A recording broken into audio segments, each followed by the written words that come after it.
dia akan memaknai kalimat-kalimat yang sering Anda baca ketika sholat. Di sholat saat ada i'tidal ngendikan apa? Rabbana lakal hamdu, ayo dibaca, mil'us samawati wa mil'ul ardi wa mil'u ma syi'ta min syai'im ba'du. Sama nani secara tradisi pesantren, Rabbana do pangeran kita, laka iku kaduwe panjenengan alhamdulillah segala puji, engkau punya segala puji. Mil'us samawati, yang pujian itu memenuhi langit. Tentu langit itu penuh dengan pujian, semua malaikat bertasbih bertahmid. Karena malaikat tidak ada yang kerja di pabrik, itu tasbih terus gitu. Nggak ada yang nyari uang, nggak ada yang cari won ya. Kalau bahasa, kalau di sini nggak kiainya aja nyari uang. Terusannya apa? Wamilul ardi, dan pujian itu memenuhi bumi. Korea termasuk bumi Allah apa enggak? Jadi saya sudah menduga suatu saat Korea itu ya penuh dengan pujian. Dan ini betul.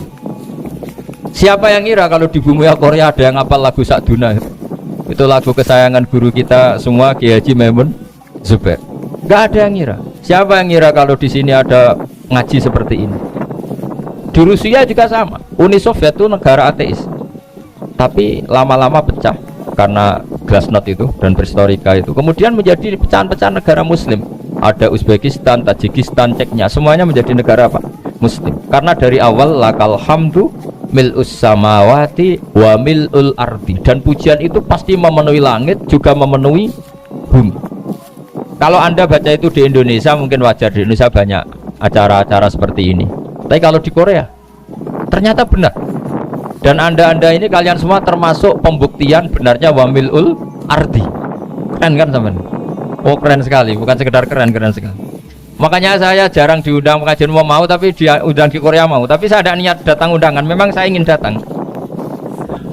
Jadi ya karena itu ini bentuk penghormatan saya. Bentuk penghormatan saya bahwa pada akhirnya benar-benar lakal hamdu mil'us samawati wa mil'ul ardi. Jadi Anda tidak perlu pesimis, dulu Indonesia juga seperti itu. Banyak Buddha, Hindu, macam-macam ateisme. Kemudian berkatnya para ulama sekarang jadi negara yang mayoritas Muslim. Korea barokahnya orang-orang kedonyan seperti ini banyak Islam itu. Gak apa-apa, karena sebagian agama Islam, sebagian sejarah ditulis di bawah pedagang-pedagang Gujarat. Kira-kira orang Gujarat ke Indonesia dulu yang namanya pedagang cari apa? Uang. Tapi namanya orang Islam, hatinya tetap adanya tauhid. Nyari uang ya tetap sambil dakwah. Kalau yang ke Korea langsung kiai mungkin tidak seramai ini Islam. Karena kalau kiai datang langsung dicurigai jadi misionaris, jadi ribet malah. Tapi kalau sampean nggak ada yang curiga. Namanya pekerja saja nyari uang, dan itu memang fakta. Cuma kadang ya sadar terus ya bagus lah seperti itu.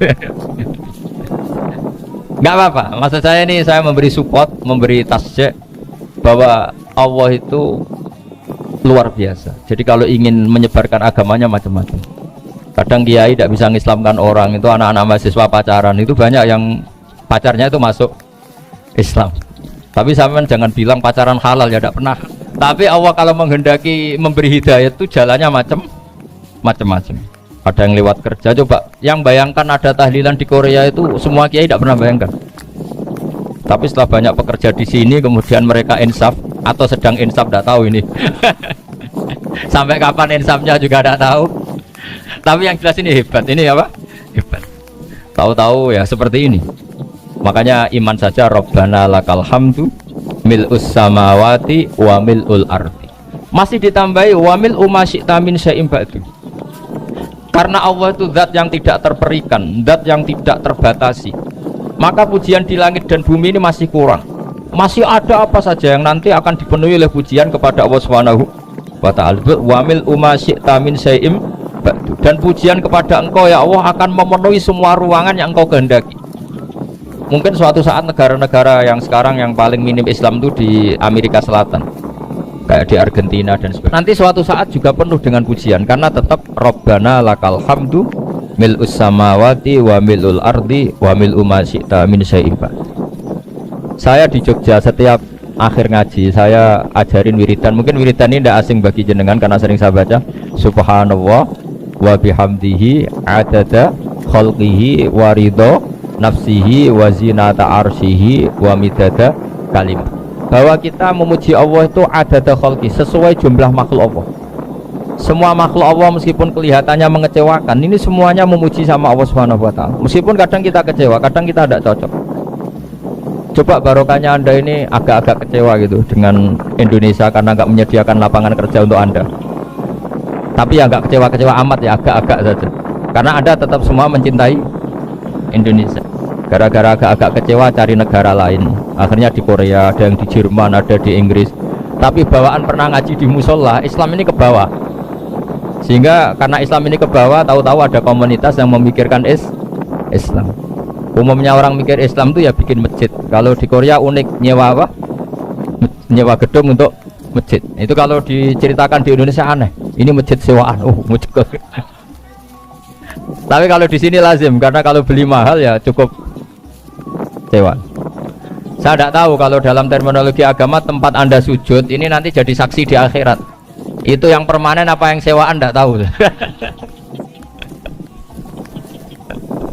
Jadi nanti bumi ini tanya, ya saya ya Allah pernah dipakai sujud, tapi setelah 1 tahun nggak kuat menambah lagi.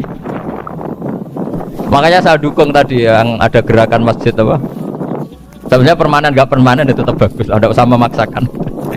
yang jelas saya sudah ikut nyumbang lelang tadi, dan saya berharap uang itu benar-benar untuk masjid.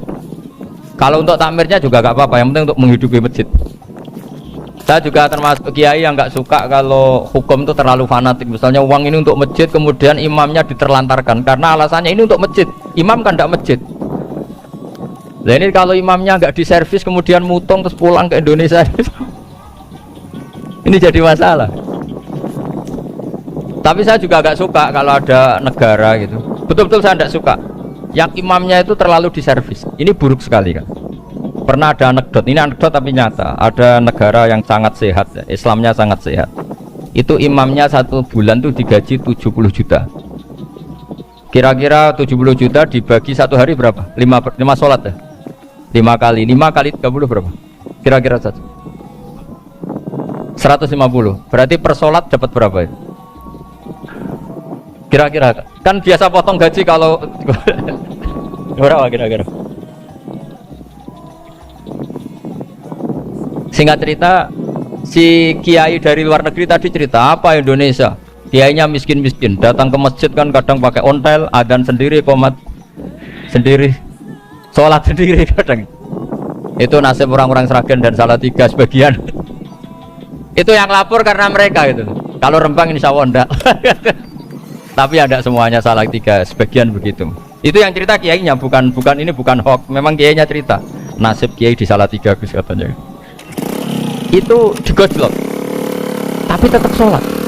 Jika cerita orang tadi cerita, imamnya di sana naiknya Mercy, muadzinnya pakai BMW.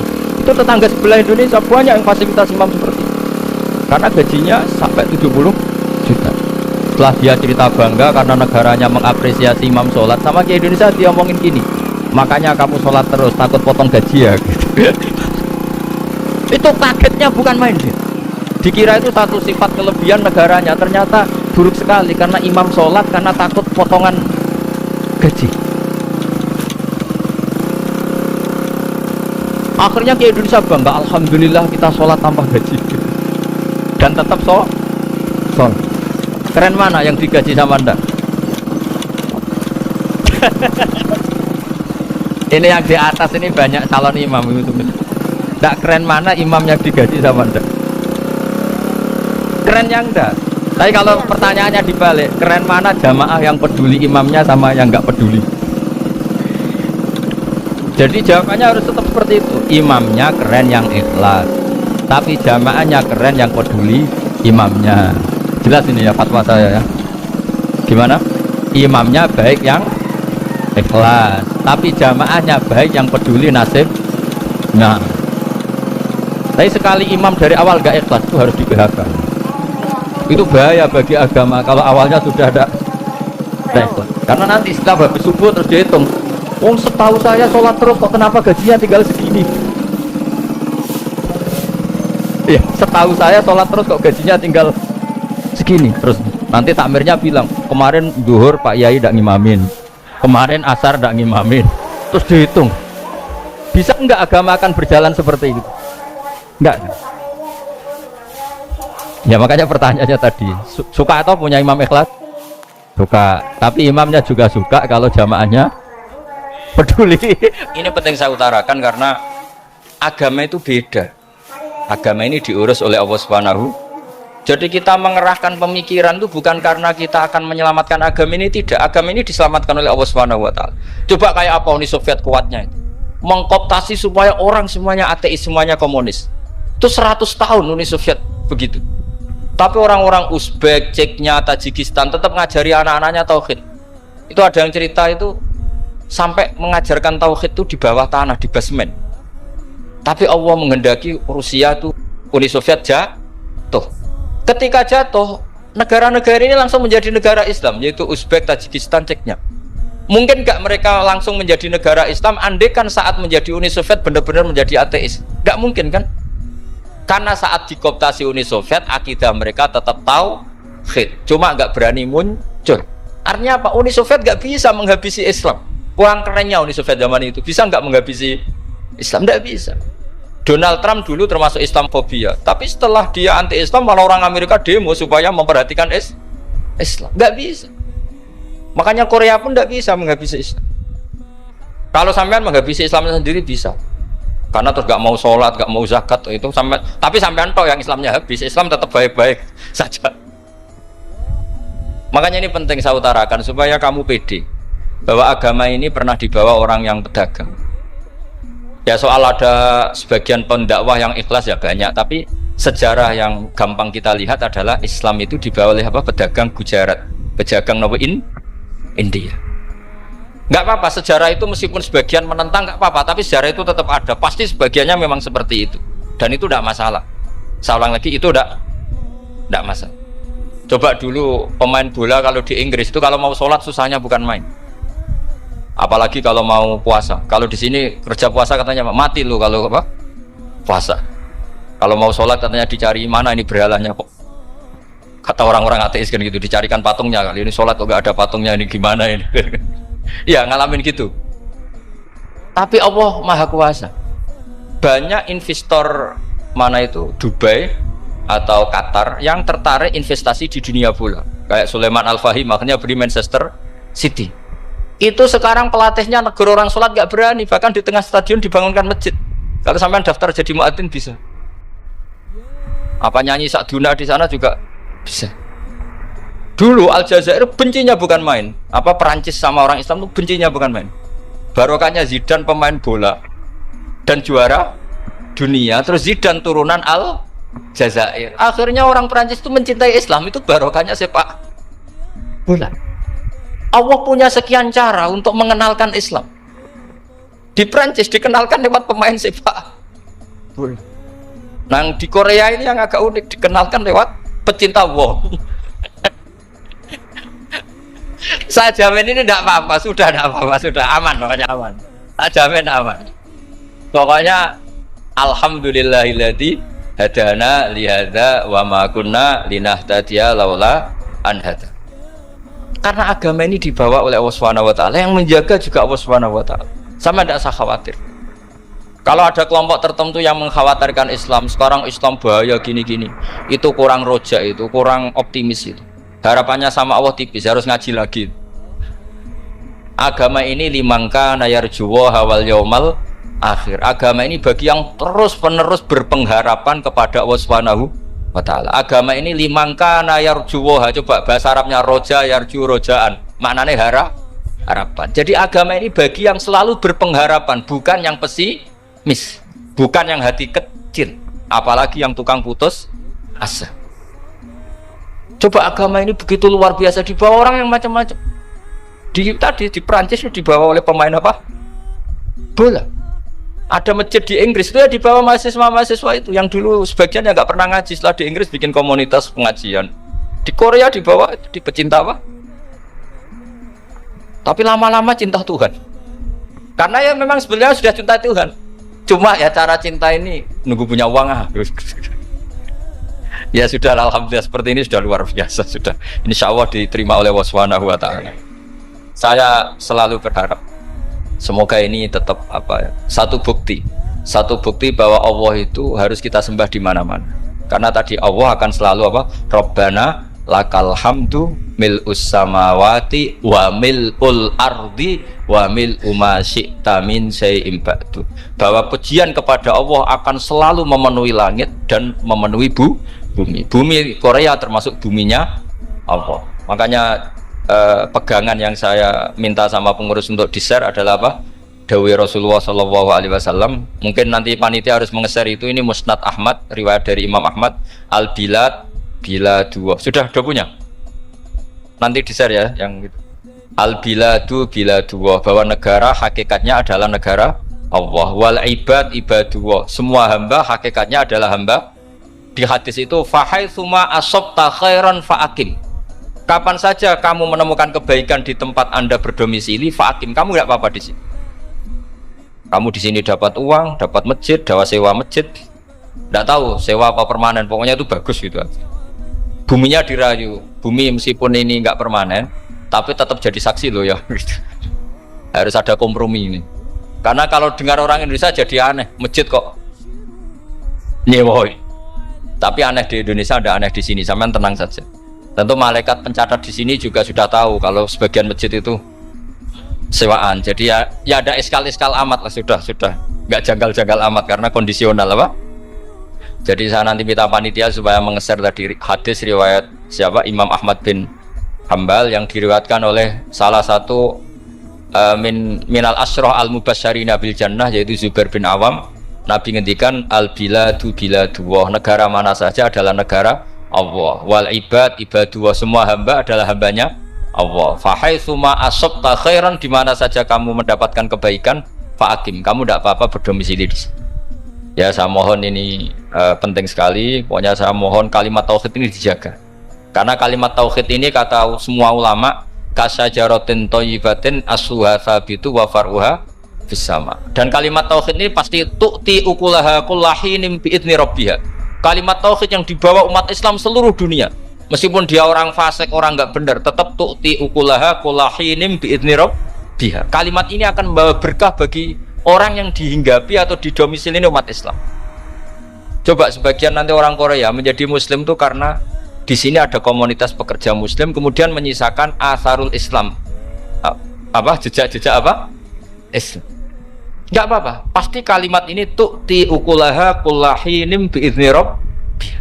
Jadi kalimat tauhid adalah kalimat yang kata Allah tu'ti ukulaha kullahinim bi'idzni rabbiha. Anda tidak usah khawatir bahwa apa yang Anda lakukan akan ditulis oleh Allah Subhanahu wa ta'ala. Kata Allah wa naktubu ma qaddamu wa atharahum. Gimana di surat Yasin itu? Inna nahnu nuhyil mauta wa naktubu ma qaddamu wa atharahum. Saya bisa menghidupkan orang mati dan semua amal kalian saya tulis, kata Allah. Wa atharahum, dan jejak-jejak yang pernah kalian lakukan juga ditulis. Misalnya Anda sudah pulang di Indonesia, ada orang sholat di masjid ini, oh ini era Kang ini, era Mas ini. Nanti setelah itu ya ini era Mas ini, Mas ini. Menjadi familiar Islam juga barokahnya muassis-muassis ini, pendiri-pendiri ini. Semoga kalian semua barokah dan fid dunya wal ini ya.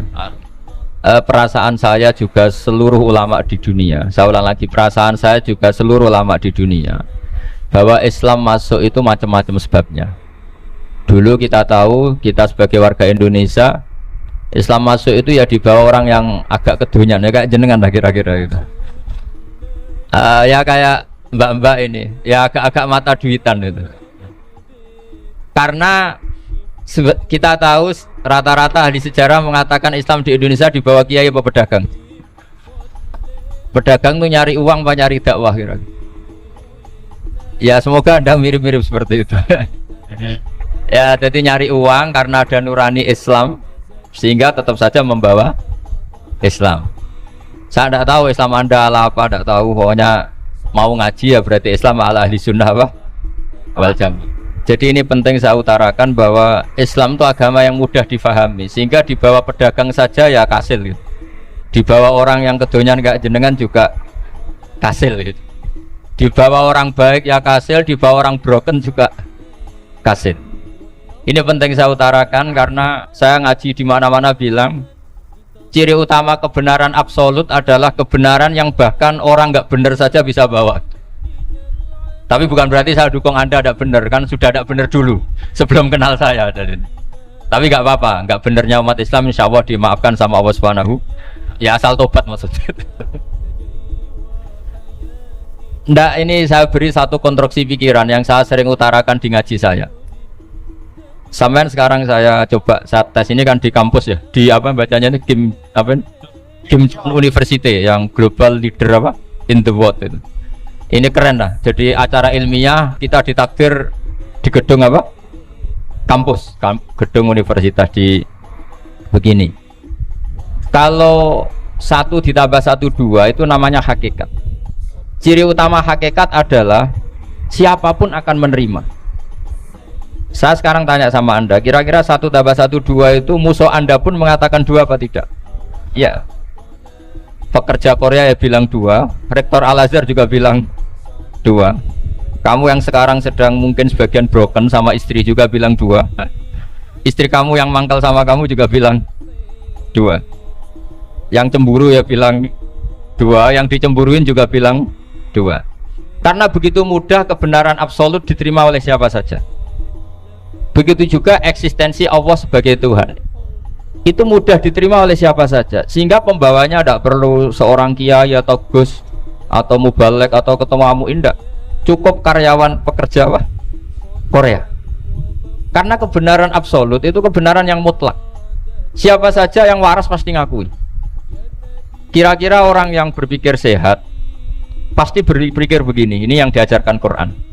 Bumi ini kadung wujud, sudah wujud kadung wujud, punya eksistensi. Mungkin nggak sesuatu yang wujud kemudian disebabkan oleh sesuatu yang nihilisme, yang tidak ada. Mungkin enggak? Enggak mungkin. Yang namanya penyebab itu harus sesuatu yang wujud. Di mana-mana penyebab itu harus punya eksistensi. Karena langit dan bumi ini kadung wujud, pasti penyebabnya adalah wujud. Karena wujud penyebab harus bersifat super. Lah bersifat super ini oleh ulama dikatakan wajibil wujud. Itu akal siapa saja akan terima. Cuma kemudian setelah terima itu orang macam-macam cara berpikir. Mungkin orang Jawa dulu bilang itu Sahyang Widi. Kalau orang sini mungkin bilang apa itu? Dewa atau apa ya? Nggak tahu saya. Karena itu yang teman sampean, enggak teman saya itu. Tapi yang jelas begini, ini konstruksi ini harus kita jaga. Nanti saya bacakan teks hadis ini. Kebenaran sejati ciri utamanya adalah ada absolutisme, ada kebenaran mutlak. Ciri utama kebenaran mutlak adalah diakui bahkan oleh siapa saja, termasuk oleh orang fasik. Orang fasik itu orang nggak benar. Misalnya ada imam masjid besar Istiqlal, ditanya 1 tambah 1 bilang apa? 2. Nanti kira-kira yang lonte juga bilang apa? 2. KPK juga bilang koruptornya yang ditangkap 2.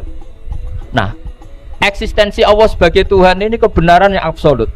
Maka agama ini juga boleh diterima oleh siapa saja, termasuk oleh orang fasik, orang nggak jelas. Ini penting saya utarakan karena sekarang marak kelompok yang mengatakan orang Islam kalau zina menjadi tidak muslim, orang Islam kalau korupsi menjadi tidak muslim, salah sedikit tahlilan jadi kafir, percaya wasilah jadi itu tidak benar seperti. Karena kebenaran eksistensi itu kebenaran yang nggak bisa diganggu gugat. Seperti Anda ini kan warga Indonesia, KPK ya warga Indonesia, koruptornya juga warga. Apa setelah dia korupsi lalu tidak warga Indonesia? Tetap warga. Orang yang meyakini kalimat tauhid setelah dia salah apa terus tidak tauhid? Kan tetap ya. Maka dia tetap is. Ini penting saya utarakan. Kalau seorang warga Indonesia yang koruptor, yang macam-macam saja tetap warga Indonesia, padahal banyak kesalahan. Karena status warga Indonesia adalah status yang permanen. Begitu juga status Muslim adalah permanen bagi siapa saja yang melafadzkan La ilaha illallah Muhammadur Rasulullah. Kita tidak bisa mengkafir-kafir mereka.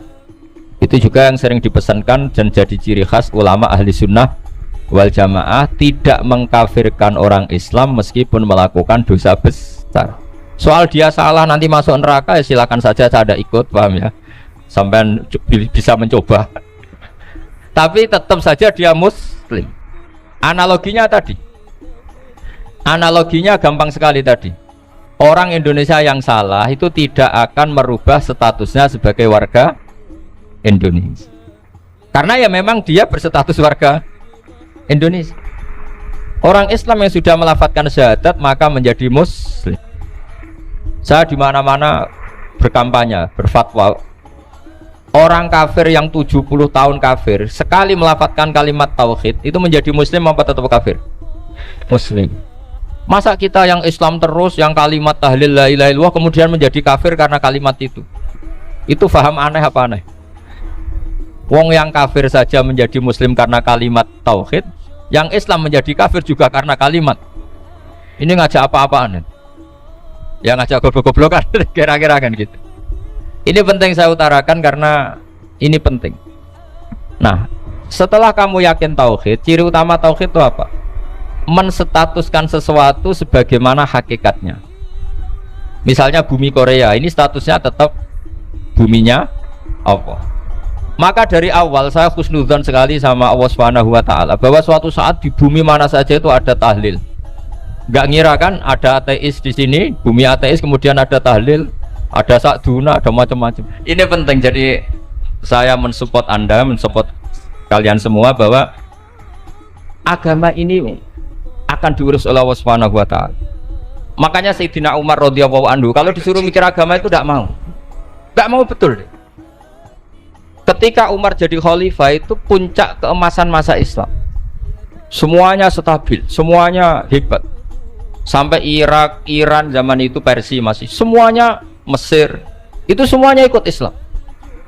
Ketika Islam pada puncaknya, yang dikhawatirkan oleh masyarakat adalah begini, lalu setelah Umar itu bagaimana?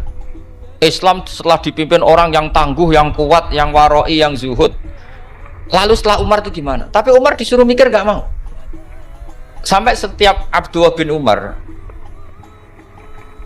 jalan-jalan di kampung-kampung itu abahnya dianggap pecundang. Tahu sampean pecundang? Orang yang gak tanggung jawab. Karena orang-orang bilang gini, ya Abdullah bin Umar, bagaimana pendapat Anda kalau ada penggembala kambing di tengah hutan atau di tengah padang rumput, kemudian dia ninggal gelanggang kambingnya, kamu anggap penggembala ini gimana? Oh itu penggembala yang zalim itu. Pasti kalau kambing ditinggal ya kacau. Apalagi nih ummatur Rasulullah Shallallahu Alaihi Wasallam. Ini abah kamu tidak pernah wasiat, tidak pernah ngatur suksesi. Lalu Islam setelah dia bagaimana? Suruh dia ngomong penggantinya siapa? Karena beliau sudah sepuh, harus ada suksesi.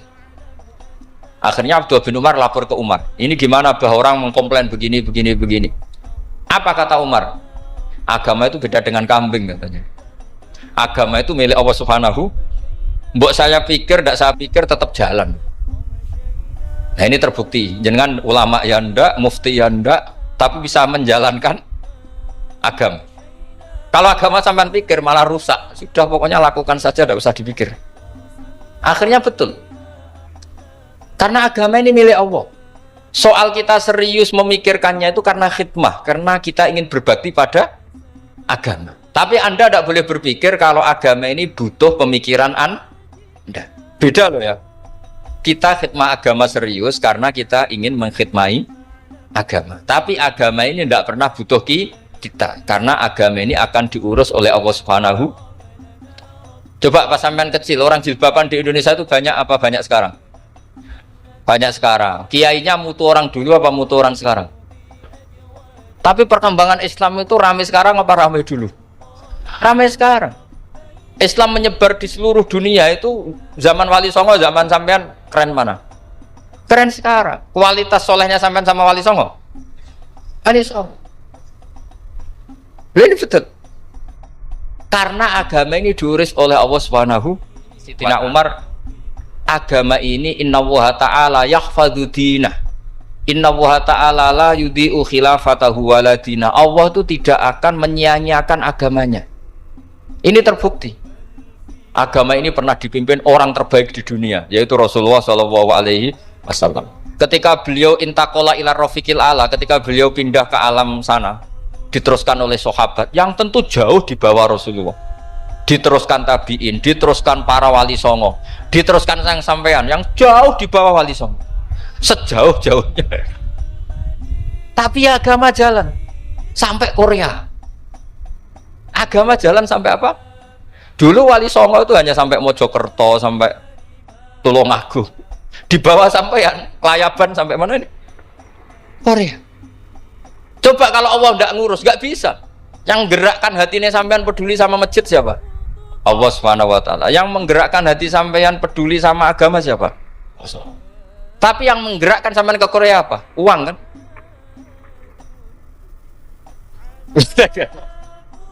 Nggak, cuy, nggak apa-apa, jujur saja, jujur ya, santai aja. Ini bagian dari keramatnya jenengan. Niatnya nggak bener tapi dibenerin Allah di sini. Dari awal niatnya kan uang gitu. Tapi setelah di Korea dibenerin Allah. Mbok ingat agama gitu. Keren kan? Makanya yang syukur sama Allah Subhanahu wa taala. Yang bisa hanya Allah taala. Makanya dalam dunia kiai selalu baca apa? Alhamdulillah alladzi hadana li hada wa ma kunna linahtadiya laula an hadana Allah. Alhamdulillah kita diberi hidayat seperti ini. Kalau tidak Allah tidak bisa. Sudah mata duitan, kadang istri ngomel, mertua tidak percaya. Sudah setengah-setengah broken gini saya tidak tahu sampai ke Korea itu karena broken pas saking sayangnya keluarga. Potensinya hanya dua. Dibela-belain kerja demi keluarga atau agak broken maka ke sini. Tapi apapun potensi itu tetap baik. Itu takdir sudah, itu takdir tidak usah dibicarakan. Semua itu apa? Karena orang kalau sedang rukun ya tidak mau tukaran, kalau sedang tukaran ya tidak mau rukun. Itu sudah semuanya takdir. Kata bapak saya dulu kalau ada orang mau jualan tanah, Pak Yai tanah saya mau saya jual. Ini gimana padahal ini tanah warisan. Kata bapak, nak waya adol ya adol. Memang ini saatnya jual ya jual saja. Nanti kalau kaya saatnya beli ya beli saja. Karena kalau sudah saatnya jual mau beli ya nggak mungkin kan? Mau memang saatnya jual. Kalau sudah kaya kan nggak mungkin jual tanah. Saatnya beli. Maka semoga masalah di keluarga sampean ya masalah musiman. Maksudnya yang tukarannya ini musiman, yang rukunnya permanen.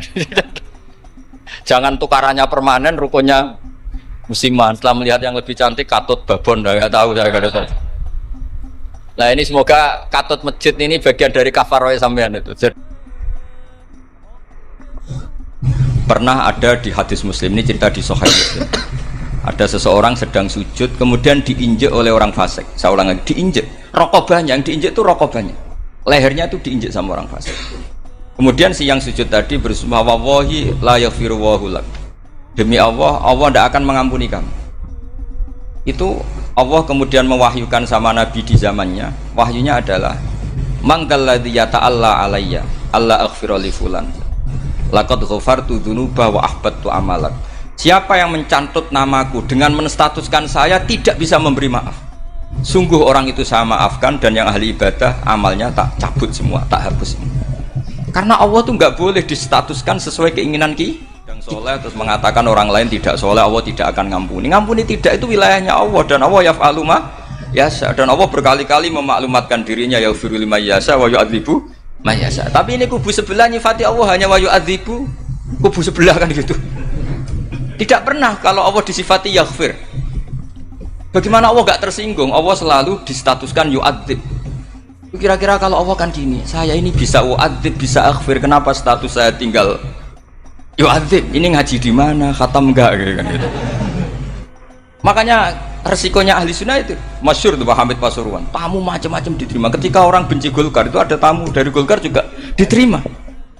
Ketika orang nggak mau diberi hadiah oleh orang Golkar, Pak Hamid ya diterima. Bilang ke bapak, mengaku lo mau wainur, duit enggak ono gunane dhewe.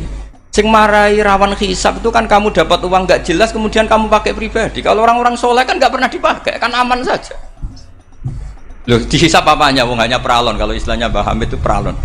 Datang diberikan orang lagi, datang diberikan lagi. Kalau kena kamu kan hisab.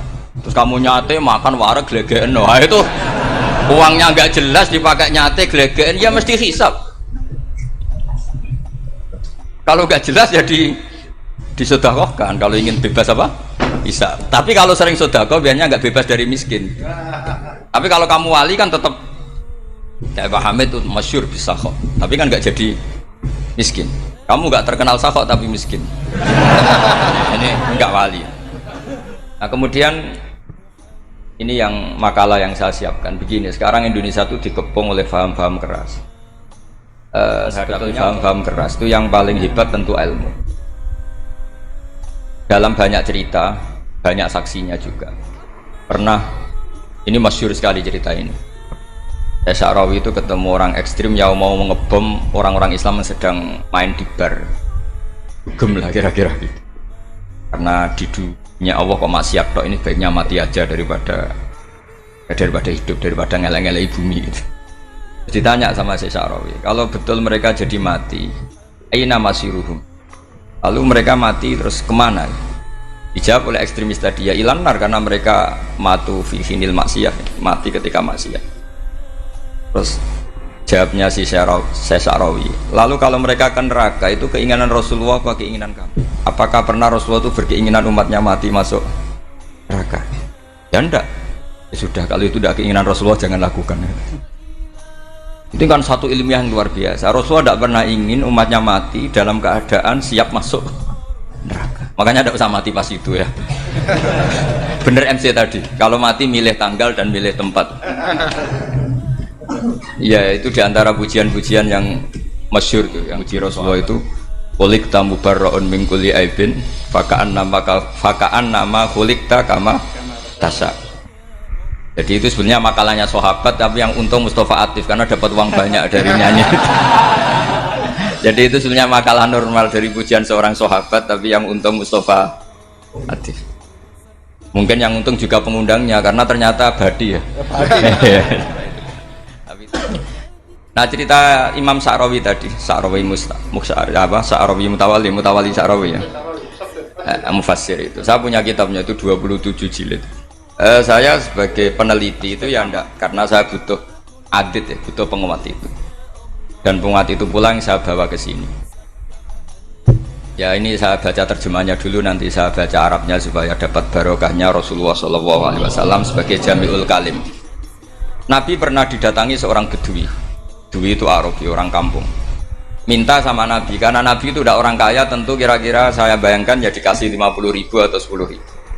Si Arabi ini tidak terima, dan tidak terima ngomong di depan umum. Ketika Rasulullah tanya, apa saya sudah baik sama kamu? Kata si Arabi tadi, tidak, karena kamu kikir hanya ngasih saya segini. Sahabat hampir marah saja karena Nabi tersinggung gitu. Tapi Nabi lalu mengajak orang itu ke dalam rumah. Kira-kira kalau Indonesia mungkin ditambah. Kemudian, apa ini cukup? Ya cukup. Kamu sudah puas? Ya puas. Fajazakallahu min ahlin wa asyiratin. Dipuji-puji Nabi. Kemudian kata Rasulullah, ayo kita keluar. Keluar nemuin khalayak begini. Khalayak rame tadi. Kamu tadi mengkritik saya, menghujat saya, maka kamu sekarang harus memuji saya di depan umum supaya clear. Akhirnya mau dia, oke kita mau. Akhirnya muji-muji bahwa Muhammad orang baik, dermawan gini. Setelah itu dia pulang. Hebatnya Rasulullah ketika pulang kata Nabi begini, sabda Nabi gini, kalau saja dia pas benci saya itu kok mati, saya ulang lagi, kalau saja dia pas komentari saya buruk tadi kok mati, maka dia mati sebagai min ahlin nar, karena berstatus pencaci maki Nabi. Akhirnya dia muji Nabi itu lewat disuap, lewat dikasih uang lagi. Loh itu sudah sah. Jadi saking baiknya Allah, Islam suapan itu juga sah. Itu kan muji Nabi itu karena di suap. Makanya ini penting. Jika dalam khazanah Islam itu memang agak aneh-aneh. Jadi di antara ceritanya dalam hukum-hukum Islam itu ada orang fasiknya minta ampun, tapi minta karena iman sama hadis bahwa nanti kalau ada orang mati disaksikan orang dua, apalagi kalau 4 min ahlil jannah, maka dia min ahlil jannah. Itu dia fasiknya minta ampun, nyewa orang. Nanti kalau saya mati bilang saya orang baik. Betul. Setelah dia mati bayar. Ini baik. Satu kampung nggak ada yang percaya ini saksi bohong. Tapi sama Allah diampuni karena kesaksian suapan. Lalu berarti jenengan ngalalo suap ya? Enggak, saya tidak ngalalo suap, ngalalo sedekah. Karena sekarang kalau ada caleg bayar katanya sedekah. Ya sedekah terpaksa. Ini penting saya utarakan karena apa? Allah itu menilai itu tidak sama dengan pikiran kita. Makanya kubu sebelah ini terlalu ekstrim, memaksa Allah berpikiran kayak dia. Satu karena kurang ngaji. Nomor dua ya tadi emosinya lebih tinggi ketimbang intelektualnya. Ini penting saya utarakan. Ternyata orang yang nyuap tadi apa nilainya plus, yaitu dia iman sama dawuh Rasulullah Shallallahu Alaihi Wasallam. Kalau yang namanya saksi itu penting. Cuma dia mendapat cara itu lewat suap. Tapi kan iman. Iman kalau dawuh Nabi itu benar. Kalau ada saksinya pasti min ahlil jannah. Terus dia nyari saksi harus dibayar ya dibayar. Sekarang sama iya 1 juta. Sekarang saya tanya di KPPS atau di mana-mana saksi pemilu itu dibayar enggak? Dibayar sah apa enggak? Sah. Jadi kadang kebenaran itu harus dibayar. Ini penting saya utarakan karena ada orang perempuan cantik dirayu, digaji supaya dibayar jadi orang maksiat. Lalu mungkin ada ustadz gaji dia, bayar dia supaya mondok. Nggak tahu terusannya apa, terus diwayah apa enggak tahu saya. Pertanyaannya ketika kamu bayar kemudian jadi santri, itu kamu dosa nyuap apa dosa sodako membiayai proses kebenaran? Sodako. Tapi kalau yang bayar untuk jadi pegawai klub maka membiayai kemaksiatan. Maka pembiayaan ini penting secara fikih, arahnya kemana? Ke hak apa ke batil? Jika di Fathul Mu'in diterangkan misalnya ada orang layak jadi pemimpin dan kemudian rivalnya itu orang yang menyesatkan atau calon perusak bangsa, ya maka calon pemimpin yang soleh itu wajib berkompetisi meskipun bibadlil mal, karena kalau yang memimpin orang fasik kampung ini rusak. Kalau yang memimpin orang soleh kalau nggak bayar juga nggak jadi, maka wajib bayar. Lah yang soleh bayar ini berstatus sedekah, tapi yang batil ini berstatus suap. Kenapa demikian? Karena yang namanya riswah atau ada yang baca ruswah adalah pembayaran untuk menghak dan membatalkan barang hak. Sementara pembiayaan orang soleh adalah untuk memperkuat hak. Nah orang tuh nggak tahu, yang ngajinya tidak hatam-hatam tuh taunya pokoknya ar-rosi wal murtasi benar. Tapi nggak pernah mikir lalu definisi riswah atau ruswah itu apa. Ini bukan provokasi supaya semua calon bupati, gubernur nyuap enggak, hanya nyuruh mereka sodako saja. Jadi kalau nggak jadi, tapi sodako betul ya, kalau nggak jadi ya tetap ikhlas, ngomong dari awal memang sodako. Lah soal gremeng ya bawaan manusia gitu ya. Ya nggak apa-apa, kami tetap gremeng. Ini penting saya utarakan, makanya menurut saya itu bangga dengan Pak Hamid karena sepupu mbah saya itu karena alimnya. Meskipun banyak orang mensifati beliau wali dan memang wali betul, tapi saya tetap menstatuskan beliau orang alim yang dari kelaziman alim itu beliau wali. Jangan dibalik, wali dulu baru alim. Karena dalam beliau orang lasem dan kaidah di lasem itu fakullu alimin waliyullah walaysa kullu waliillah aliman. Jadi kalau kaidah di daerah Jawa Tengah itu semua orang alim pasti wali, tapi kalau wali tidak mesti alim. Sehingga kalau menstatuskan alim itu keren, kalau di Jawa Tengah status alim itu keren. Dan soal keramat yang kaitannya dengan Mbah Mun itu masyhur itu dulu ketika Mbah Hamid santai-santai sama Pak Taifur sama keluarga lah. Beliau mau istirahat, kemudian yang datang Kiai Maimun, Mbah Mun zaman itu masih dipanggil Gus. Topo pur, ada Pak Taifur di situ. Kata Pak Taifur, kalau manggil Pak D itu Gus Mun. Dan itu Mbah Hamid ngendikan rojulun alimun, ada Pak Taifur orang lelaki yang alim yang wali. Di beliau muji Mbah Mun juga alimun dulu, rojulun alimun wali. Ini penting saya utarakan karena kesanatan keilmuan beliau jelas dari beberapa keluarga di Lasem. Karena di daerah Fakhriyah itu yang tempat lahirnya Pak Hamid juga lahirnya mbah saya. Itu mbah-mbahnya sudah orang alim, termasuk Kiai Sidik Jember itu juga lahirnya di kawasan pondoknya Pak Hamid Fakhriyah. Dan Kiai Sidik punya anak yang namanya Ahmad Sidik yang jadi apa? Rois Am yang sekarang ada Gus Firjon macam-macam, itu semuanya juga keluarga Lasem. Nah saya cerita keluarga ini penting bukan karena tafakhur atau tabai, bukan, karena Allah itu membuat satu tradisi besar memang lewat dzurriyyah. Sehingga Allah ngendikan misalnya ulaikal ladzina an'ama Allahu 'alaihim minan nabiyyin min dzurriyyati Adam wa mimman hamalna ma'anuh wa min dzurriyyati Ibrahim wa Israila wa mimman hadaina wastabaina. Karena tanpa dzurriyyah itu enggak ada. Misalnya saya menjadi hafal Quran, dulu bapak saya itu tiap zaman Pak Hamid masih sugeng, yang semaan di sini itu pasti bapak saya, namanya Kiai Haji Nur Salim. Kadang diajak baca Quran di kamarnya Kiai Hamid. Karena kalau bapak saya itu mantu ponaan sama Pak Hamid. Itu dulu bapak saya memotivasi saya supaya hafal Quran tuh gini, hak kowe kudu hafal Quran. Nak kowe hafal Quran, iku kepaten obor. Kok anak merapal luwe duwe alasan. Jadi kalau ada Gus tidak alim itu mesti salah bapaknya. Karena kalau bapaknya bisa baca wahab, anaknya mau baca primbon tuh malu. Tapi kalau bapaknya sudah bacanya WA, anaknya jadi primbon. Era cucu sudah dukun. Era cucu sudah kayak Dimas Kanjeng, nanti itu pasti. Karena nggak ada rasa malunya. Tapi kalau bapaknya alim, baca wahab misalnya, juga qanaah, anaknya juga itu figurnya. Cucunya juga gitu figurnya. Makanya disebut dzurriyatam ba'duha min ba'd. Ini penting. Dulu Mbah Mun itu sering ngijazahi saya, itu persis ijazahnya bapak, ijazahnya Mbah Hamid. Kalau punya amplop itu ya dibeda-bedakan, ini amplop dari tamu, ini dari pejabat, ini dari orang fakir.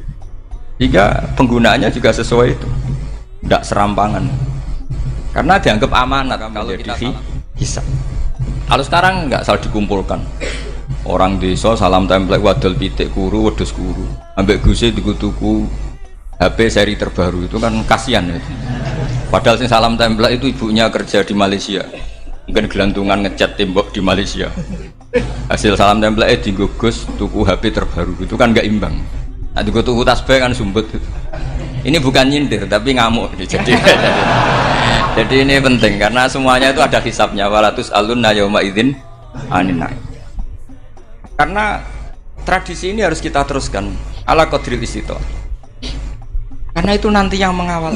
Jadi ini penting. Jadi mbok ya orang-orang yang ekstrim tuh mikir keinginan Rasulullah SAW itu umatnya meninggal dalam keadaan baik. Makanya benar tadi, notulen tadi, kalau doa, kalau ingin mandi itu memang harus ada jadabnya. Tapi yang asli loh ya, jangan gaya-gayanan. Ya asli betul loh, yang nggak khilaf memang asli. Itu ada seorang wali doa di depan Nabi itu begini, ya Allah, saya harus jadi orang soleh. Allah diharuskan itu kan nggak sopan ya. Ya Allah, saya ini harus jadi orang soleh. Kenapa? Sekali saya soleh, maka surroh habibu, yang senang kekasihmu.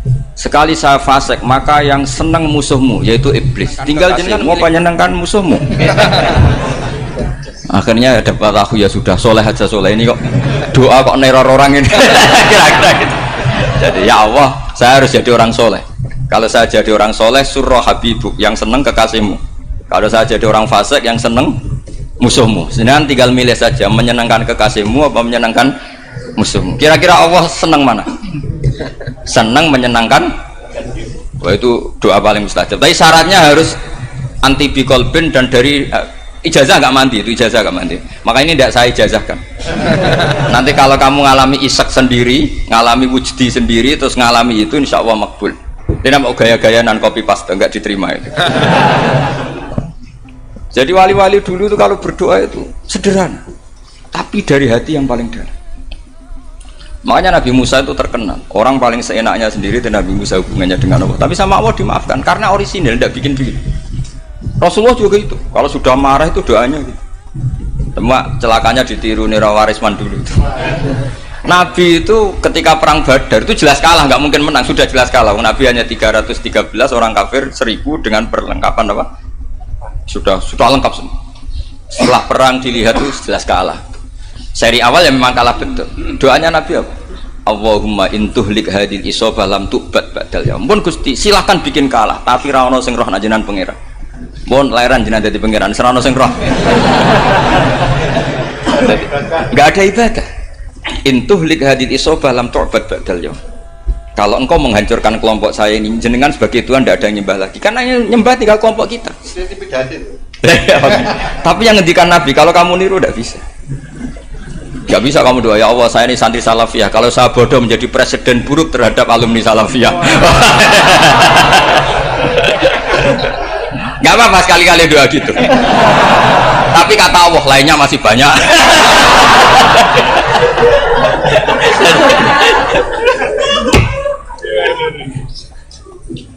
Tapi itu syaratnya tadi harus ada al-wujdi wasima. Jadi makanya Imam Ghazali punya kitab al-wujdi wasima. Karena ada masrob, ada syarab. Jadi wali ngikuti para nabi itu ada masrob, ada syarab. Sehingga perasaannya itu beda. Saya punya sekian contoh. Makanya tadi saya bilang di sini yang cerita nanti tak baca Arabnya ya tabarruk dengan jamil apa kalim. Jadi Nabi menyontohkan gini ya, hubungannya Nabi dengan umatnya itu kata Rasulullah ibarat orang punya unta atau sapi yang susah, yang sarodat itu berat. Kalau bahasa sini apa itu? Yang larat ya Pak? Melayu. Terus orang-orang lain ingin membantu, kubu sebelah ingin bantu, tapi ketika mereka ingin bantu malah unta ini tambah lari karena asing. Semua selain pemiliknya ini kan bagi unta itu asing, jadi mau dibantu ditangkap tambah lari karena ini orang asing semua, ngajinya agak jelas, asalnya agak jelas, tapi mau ikut umat Islam ini asing semua. Akhirnya kata Nabi yang punya unta itu tadi datang, kemudian ngambil rumput, terus unta itu dipanggil, kemudian unta itu ngikuti. Kata Nabi, ibarat saya seperti itu. Kalau saya yang memimpin Islam, saya yang merawat umat saya, maka umat akan mudallalah, akan nurut. Tapi kalau yang rumat kalian, malah Islam menjadi kacau. Kenapa menjadi kacau? Karena tadi nyifati Allah saja salah. Orang Islam baik dihukumi kafir hanya karena tahlilan, hanya karena manakiban dihukumi kafir. Sekarang inginnya Nabi orang menjadi muslim apa kafir? Inginnya Nabi orang menjadi muslim apa kafir? Muslim. Lalu gara-gara melakukan perilaku tertentu dihukumi kafir. Iya, ziarah wali songo musyrik, nyekel patok musyrik. Katanya minta sama mayit. Padahal saya andekan jadi mayit itu diziarahi sampean nggak seneng. Nggak senengnya karena ya kadang murid itu jari gurunya ya kurang ajar. Masa gurunya dibilang gini, ya Allah, ingkana musinan fazid fi isani, wa ingkana musian fatajawas andu. Kata gurunya, soleh tenan darani ingkana. Makanya saya tidak suka zaman ziarah ke saya, kecuali doanya ditasihkan dulu ke saya. Makanya nggak boleh ziarah itu pada Nabi, bisa murtad kan? Coba itu baca di depan Nabi, murtad gak? Ya Allah, kali ini baik maka gini, kalau buruk. Masa Nabi baiknya ingkana? Lah orang-orang yang menyerang kita kan, itu nggak ada zaman sahabat doa seperti itu. Ya mesti nggak ada, mana mungkin sahabat baca itu di depan Nabi. Masa Nabi didoain, ya Allah kalau dia baik maka fazid, maka kalau dia buruk, ya nggak mungkin. Lah mereka nyerang kita itu nggak ada dalam sejarah sahabat. Dan sahabat kok nahlili Nabi doa Nabi, mau didoain maghfir lahu. Kan ngenyek kanjeng Nabi jadi doa maghfir lahu.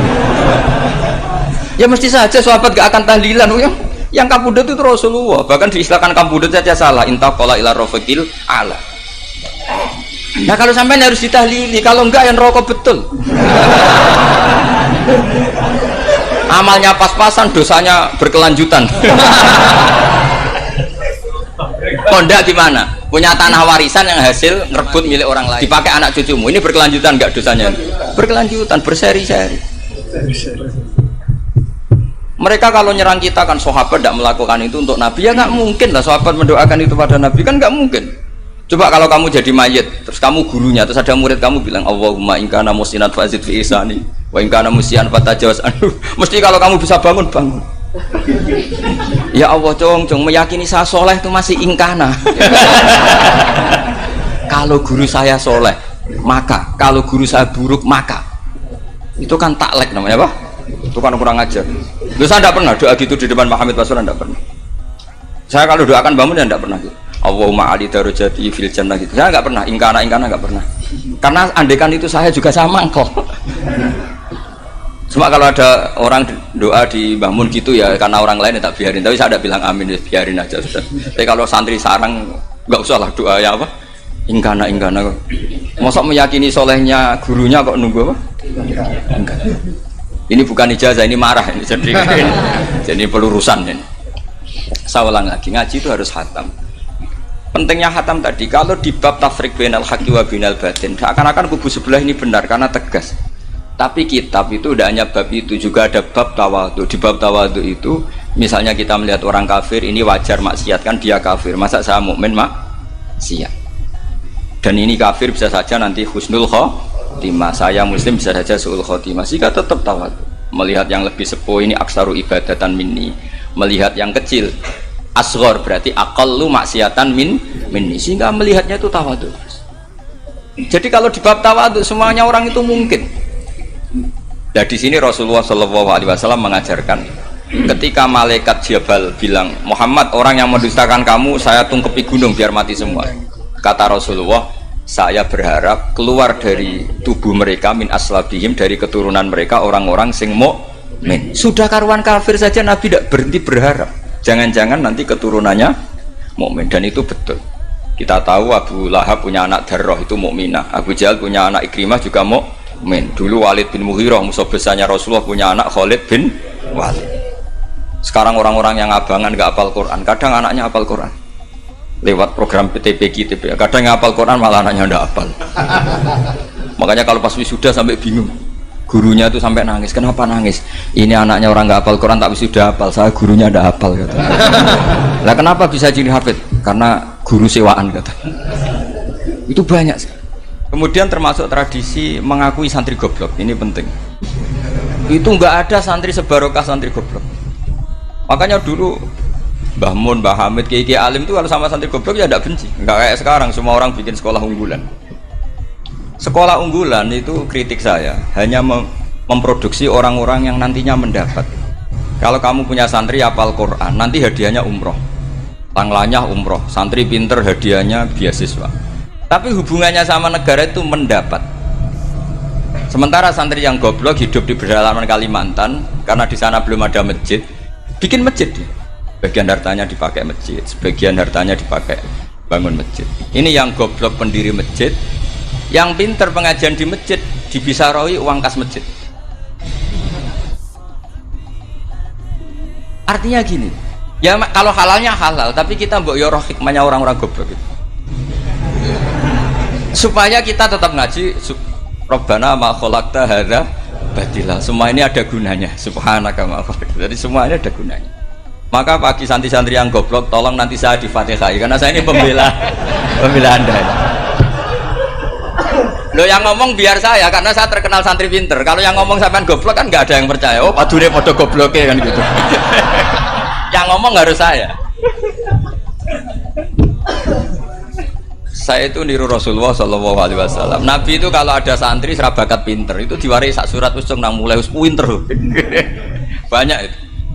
Balighu anni walau ayah, ada sahabat ngaji hanya diajari idza zulzilatil ardu, sudah kamu pulang, sudah pinter. Karena betul. Sekarang coba diangen-angen, ada santri alim alamah, mungkin bakasnya furu'iyah, gimana hukumnya Jumatan jumlahnya itu 40 kurang atau 40 pas imam. Kemudian ada yang batal satu, hukumnya gimana? Dia mikir furu'iyah. Sementara yang goblok, dia di desa tertinggal gak ada masjid. Piye caranya dia masjid? Ini bikin aslul ibadah, yang sini sudah khilaf tentang yang nggak penting. Jadi orang goblok kadang lebih keren. Akhirnya apa? Duriannya yang goblok nanti jadi orang alim alama ngekholi wong goblok karena pendirinya biasanya orang pati pinter.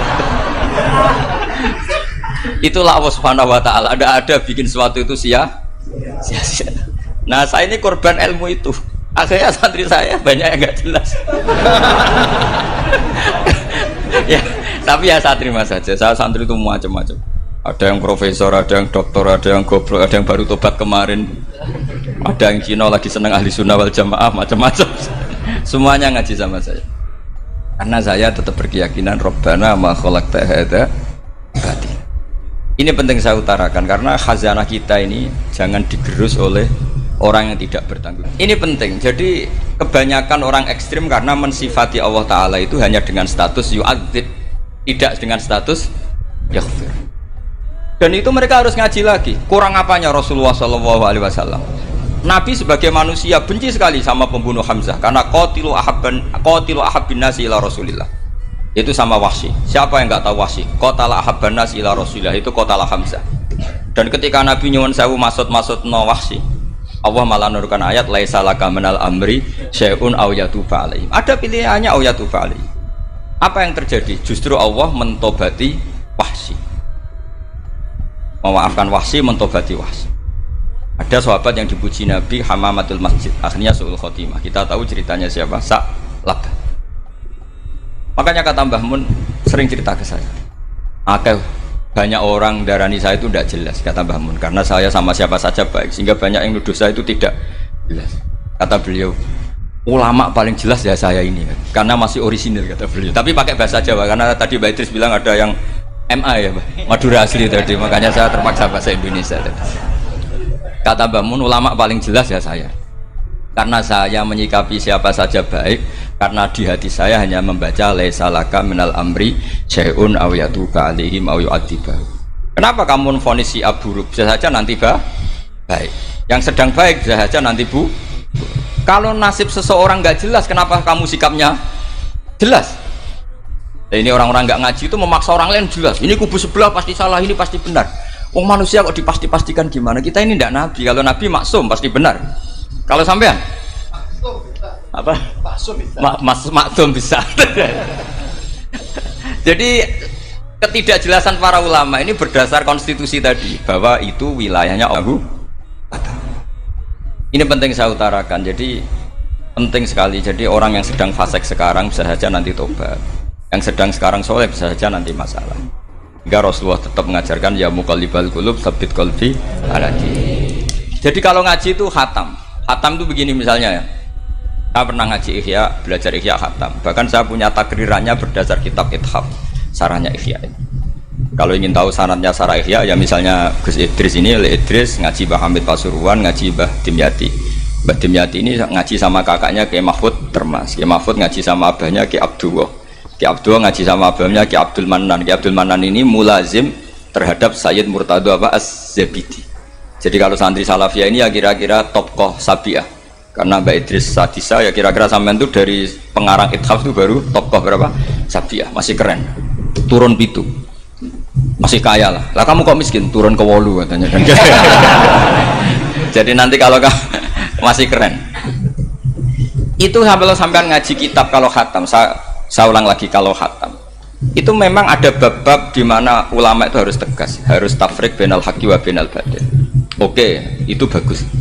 Mana yang hak, mana yang batil kita bedakan. Di bab itu bagus. Tapi kalau nanti kamu ngaji bab tawadhu, lihat di Bidayatul Hidayah atau di semua kitab tasawuf, bab tawadhu itu kalau melihat kamu orang kafir, kamu melihat orang apa? Kafir. Ini aso ma'akufri, ini maksiat wajar dia kafir. Saya ini muslim kok maksiat. Fadam bi akbah, maka dosa saya lebih buruk. Melihat orang tua, mesti ada aksaru ibadatan. Ini lebih tua, mesti ibadahnya lebih banyak. Nanti kalau melihat anak kecil, ada asgharu minni sinnan, pasti maksiatnya banyak saya. Jika terus evaluasi gitu, sehingga nggak pernah takabur. Misalnya di sini, saya ini kan gayanya keren, duduk di atas sampai di bawah. Gayanya tok. Hakikatnya sampean lebih sombong karena memerintahkan saya. Jadi panitianya itu, makanya saya merasa tawadhu saja meskipun berdiri. Karena hakikat saya ini makmur, diperintah. Panitia ini, penyelenggara ini amir, pemerintah. Kira-kira sombong mana? Itu sekali saya tidak memaafkan, finnar itu.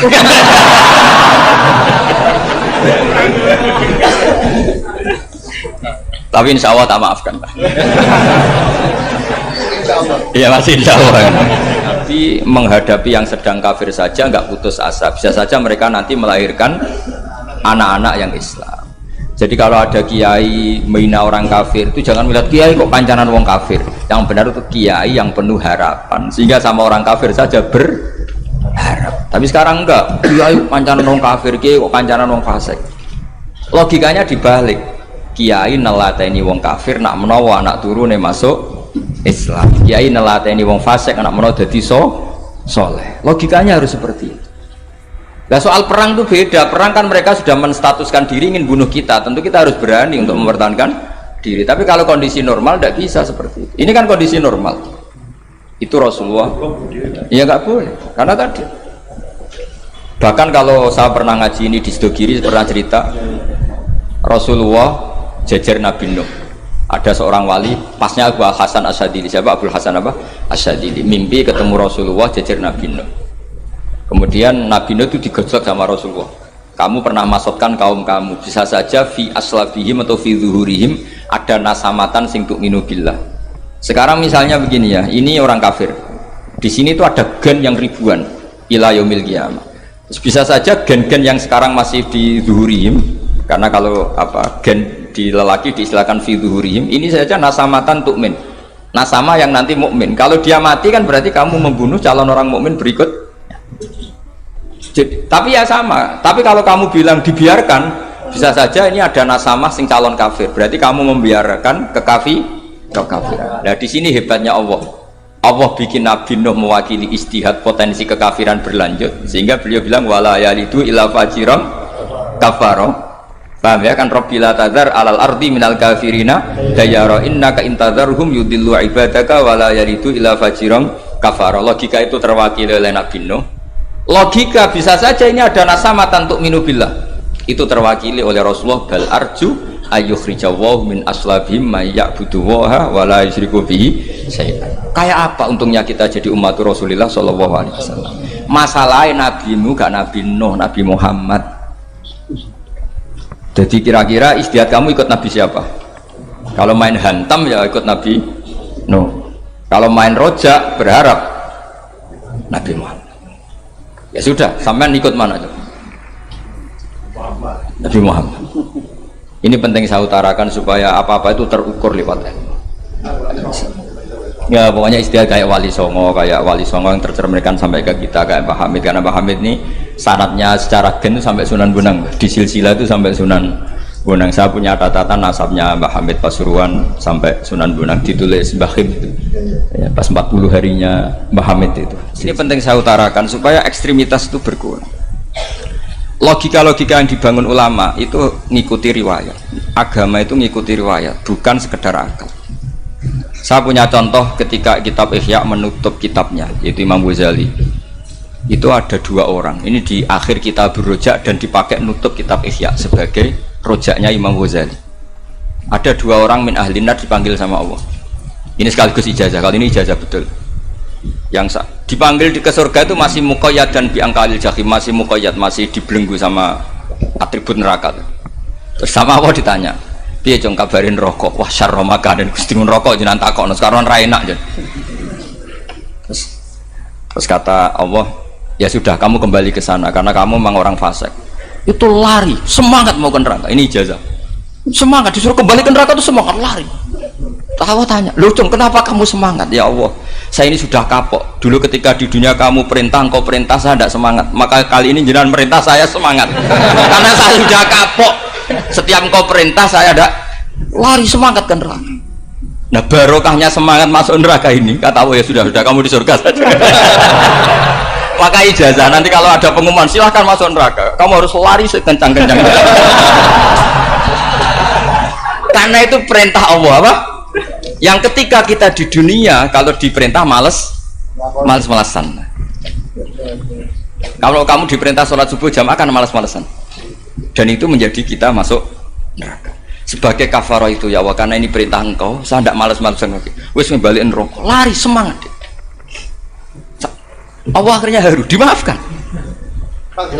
Panggil lagi, sudah di surga saja. Barokahnya semangat masuk neraka. Nah, ini ijazah ini. Ya diterima ya. kok enggak semangat terima ya. Yang kedua enggak. Sudah kamu kembali ke neraka, pelengahan gitu. Enggak semangat. Allah dilihat terus enggak semangat.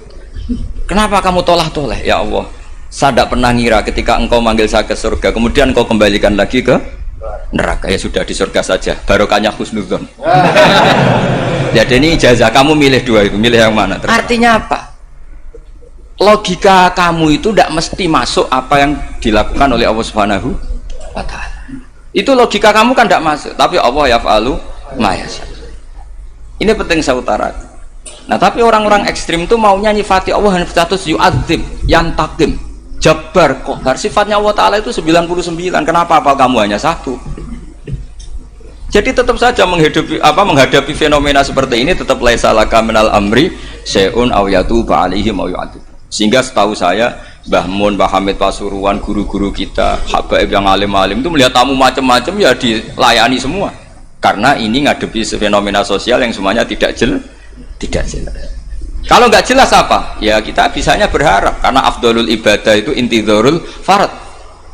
Kalau belum Islam sekarang kita harapkan nanti. Kalau bapaknya enggak kita harapkan anaknya. Kalau anaknya belum kita harapkan cucunya.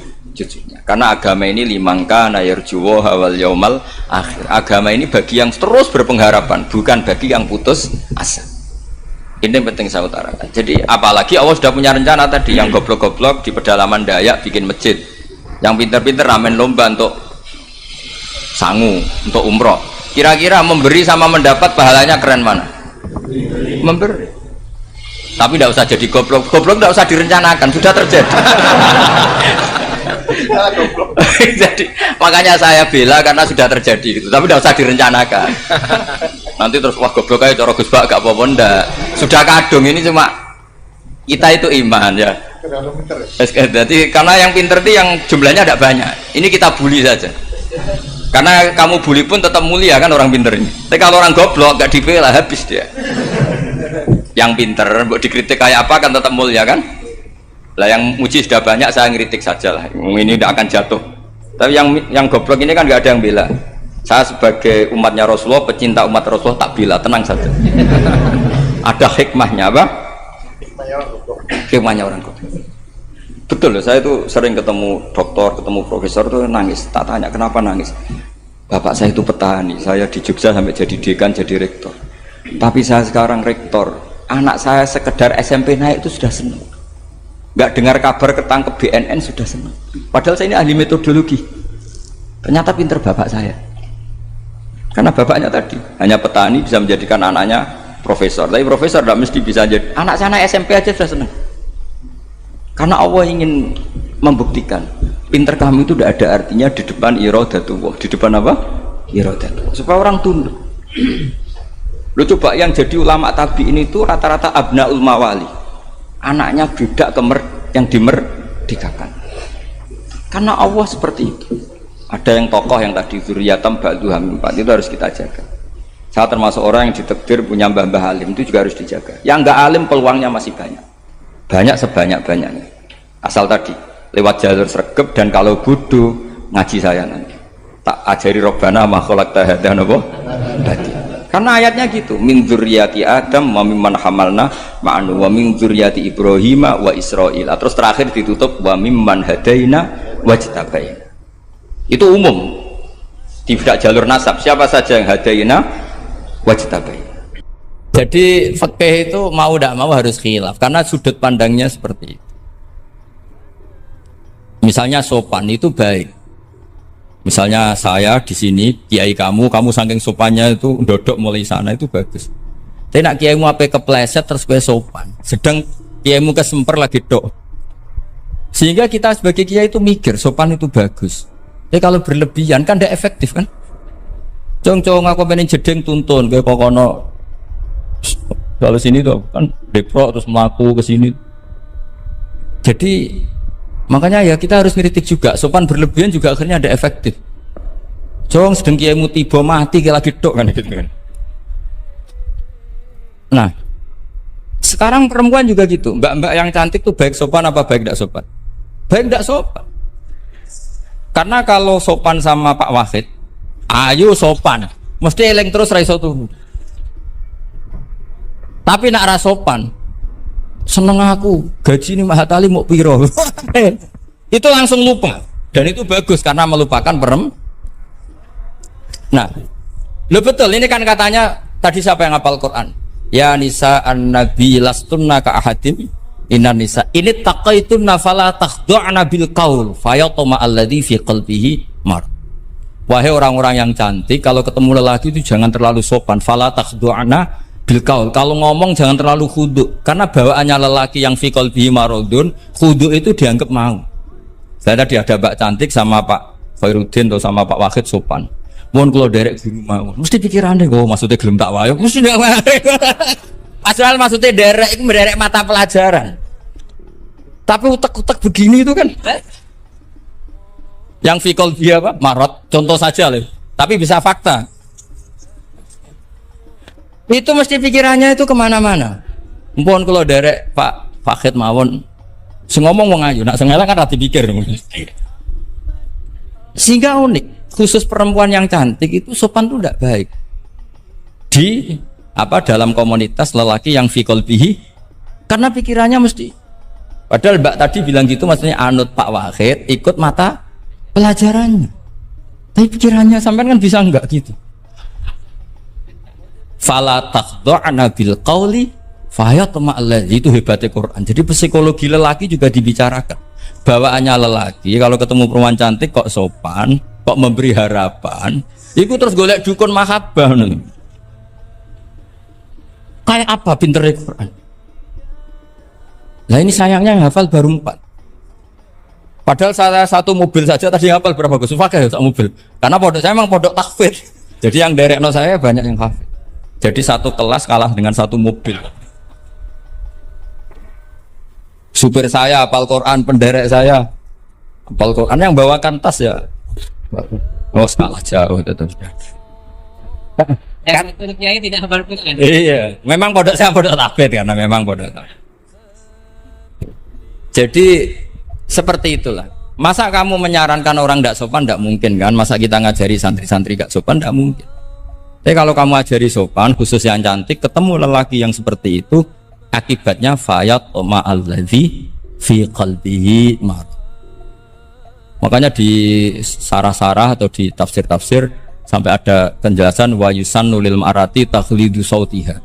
Perempuan disunatkan menebalkan suara untuk menghilangkan rasa apa? Syahwat lelaki tadi. Fine.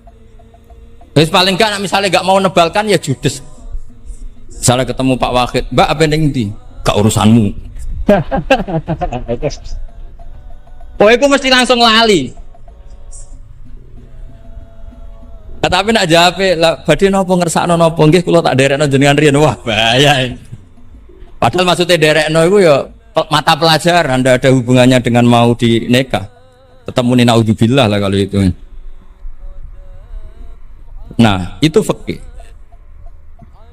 Nah saya cerita sedikit tentang kenapa fikih itu harus ada dan selalu ada khilaf. Karena itu masalah furu'iyah apa? Saya beri contoh, ini kitab Minhajut Thalibin dan saya punya catatannya banyak. Oh sampai gini, sampai sarah-sarahnya punya. Catatannya ya banyak. Saya bangun tidur aja bisa, saking seringnya belajar. Dan saya alhamdulillah tidak punya masalah ingatan, jadi kadang banyak guru punya masalah apa? Ingatan. Tapi tidak perlu dianggap harus kemana gitu, ke rumah sakit apa, tidak perlu, nggak ingat. Misalnya sampai tak kasih tahu, siapa yang paling pintar jagomu tak bedaan. Yang namanya sujud misalnya, sujud itu apa coba? Secara lughat, wat ul jabha alal ardi.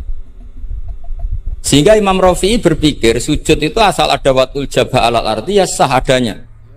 Dan beliau mengklaim, ini saksinya Pak Khairuddin ini, wasabe as-sujud wa aqalluhu mubasyaratu ba'di jabati musallahu. Ya. Beliau hanya mengatakan wala yajibu watu yadaihi wa rukbataihi wa qadamaihi fil azhar. Wala yajibu. Ini kalau enggak percaya, kapan baca? Masuk tarahum bisa ya? Coba baca. Wala yajibu coba watu yadaihi pakai nada Indonesia, jangan nada negara sebelah coba. Wala yajibu wa rukbataihi wa qadamaihi fil azhar. Jadi menurut Imam Rafi'i ketika sujud itu tidak harus watul yad, tidak ada watul rukbah, tidak ada watul.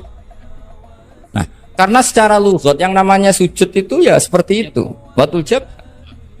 Dan sujud itu sudah dikampanyakan sedemikian rupa bentuk apa ketertundukan tertinggi yaitu dengan watul jab.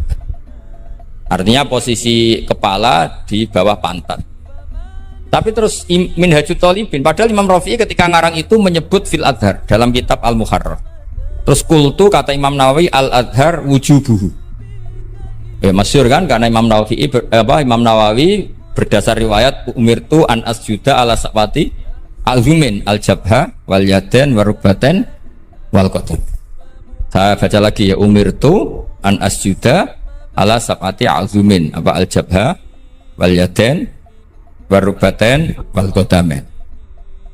Nah andekan Imam Rafi'i ketemu Imam Nawawi, kamu ikut buku siapa? Nawawi kan? Sekarang oke, berdasar riwayat dan praktek guru-guru kita semuanya seperti itu. Kalau sujud melibatkan 7, oke itu berdasar riwayat dan berdasar perilaku guru-guru kita. Oke, secara sanad kita tidak punya pilihan, pasti seperti itu, ikut guru. Tapi kalau pertanyaannya dibalik, saya ulang, pertanyaannya dibalik. Min asbabir riddah itu adalah sujud lisonamin. Kira-kira kalau ada orang sujud hanya watul jabah lisonamin, sudah murtad apa belum? Murtad kan? Loh enggak, sudah murtad belum? Termasuk murtad kan sujud di sonamin atau di khairillah. Kira-kira untuk murtad syaratnya melibatkan 7 anggota apa cukup watul jabah?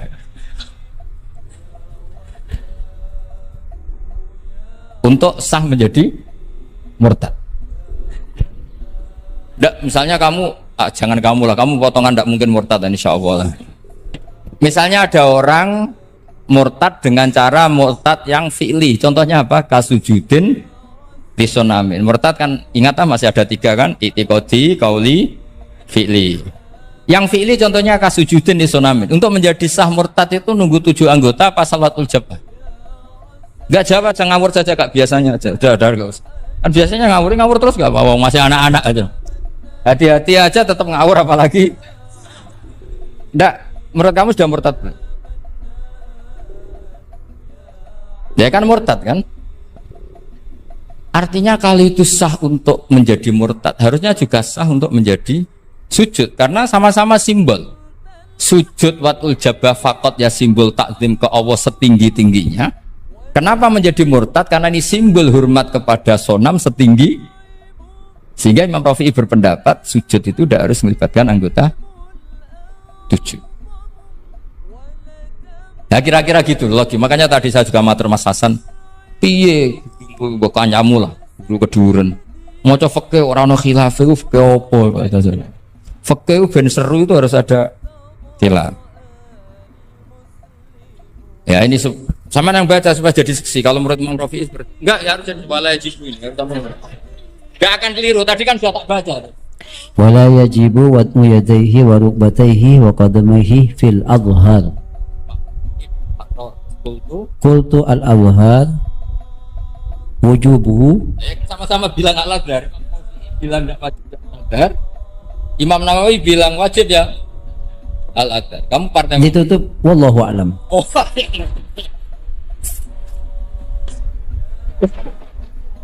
Enggak ada Gus. Ada walau. Enggak, wallah ada. Aduh, ini nggak ada penggantinya.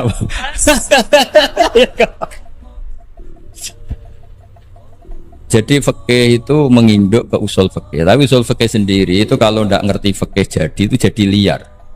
Karena khayalnya lebih tinggi. Makanya banyak orang yang pengagum usul fikih itu jadi liberal karena terus terlalu banyak khayal. Maka pondok-pondok itu harus ada fikih dan ada usul. Saya beri contoh liar itu begini. Maqasidus syariah itu kan bisa subjektif. Sehingga Imam Syafi'i itu yang kritik man istahsana faqad syarra'a. Orang yang sering berpikir istihsan faqad syarra'a, maka dia mau berpikir bikin syariat tandingan. Misalnya gini, saya ini kiai yang suka tirakat. Karena dulu misalnya mondoknya itu suka tirakat. Terus santrinya diwajibkan puasa setahun atau diwajibkan nggak boleh makan nasi. Itu bikin syariat tandingan. Karena apa? Tahrimu malam yahrum, mengharamkan sesuatu yang tidak haram, atau mewajibkan ijabu malam yajib. Itu termasuk kriminal menurut Sulam Taufik. Loh iya, bahkan Sulam Taufik mengebabkan itu di bab riddah. Saya ini sudah tak toleransi, temu tak tulis minal kabair. Kalau di Sulam Taufik dimasukkan bab riddah, karena ijabu malam yajib berarti bikin syariat. Atau tahrimu malam yahrum juga artinya bikin. Tidak tahu guru di sini biasanya tahrimu malam yahrum apa tahrimu malam yuharram. Umumnya bacanya apa? Bisa dua. Ya rodok maju berarti semuanya. Nah, tapi kamu tidak bisa menyalahkan kiai-kiai yang mengharuskan muridnya tirakat, karena itu cara untuk kasrus syahwah, untuk memecah syahwat. Tapi tetap saja nggak boleh mewajibkan, karena nanti ada syariat tandingan. Nggak boleh. Syariat ini sudah sempurna, nggak boleh ada syariat baru. Yaitu disebut ijabu malam yajib atau tahrimu malam yahrum. Maka kata Mbah Mun, resikonya jadi kiai ngalim. Mbah Mun sering guyon gitu. Aku kiai ngalim jadi ribet. Apa ngaramno rokok sing darani halal yo akeh, dihalalno cah cilik-cilik. Rokok. Jadi kiai itu kan lebih tunduk ke konstitusi ilmu. Ribet. Misalnya begini, sampai tak bedai. Assalamualaikum ketika salam itu yang wajib salam pertama apa salam kedua? Pertama. itu wajib niat mufaroqah apa niat menghabisi sholat atau mengakhiri sholat apa nggak perlu niat? Nah mesti ulama berdebat karena ketika Allahu Akbar bisa Allahu Akbar demo, bisa Allahu Akbar niat sholat. Maka untuk membedakan, lo kan bisa aja kan demo itu udah harus berontak enggak? Misalnya kamu ngerti perempuan yang kamu cintai, ternyata omongan nebek Pak Guru Khairuddin kan Allahu Akbar guru kok ngono kan gitu kan. Nah untuk membedakan itu, kalau untuk sholat atau untuk takjub diharuskan niat Allahu Akbar. Nah sekarang salam harusnya juga ada pikiran begitu. Ini salam karena ketemu orang, apa salam karena keluar dari sholat. Makanya selalu ada ulama yang berpendapat wajib niatul khurud minas sholat. Karena logikanya kalau Allahu Akbar wajib niat sholat untuk membedakan Allahu Akbar yang wiridan, Allahu Akbar yang takjub, Allahu Akbar yang demo, untuk membedakan itu semua niat. Salam juga gitu, salam mubalek, salam kenalan, salam apa. Harusnya pembedanya adalah niatul khurud minas sholat. Makanya saya tadi itu komplain sama Pak Khurud, itu Fasul Masail Fikih kok ada khilafnya. Betul orang itu kata saya. Yang putih itu. Oh yang putri itu. Nah jadi apa? Kaidah-kaidah seperti itu nggak bisa dihindari, khilaf-khilaf seperti itu nggak bisa dihindari. Ini saya baca ya, misalnya contoh-contoh yang itu mulai apa? Mulai salam ya. Nah, jadi pilihan-pilihan itu, misalnya di salam ana jaza anha, terus asani asyar assalam wa aqalu assalamualaikum wal aso jawa qultu al aso al mansur wa annahu la tajibu niyatul khurud. Jadi ada yang bilang tidak wajib, mesti artinya ada yang bilang wajib. Karena nah jadi nggak ada pilihan. Setelah ada pembanding itu udah ada.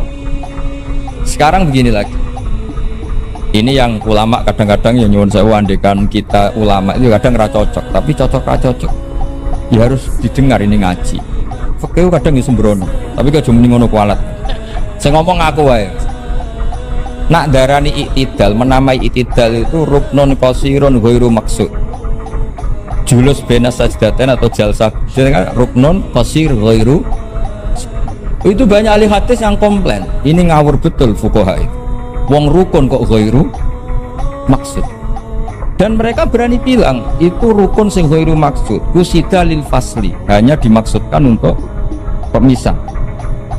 Itu kan dia mangkel no, wong rukun kok ghairu.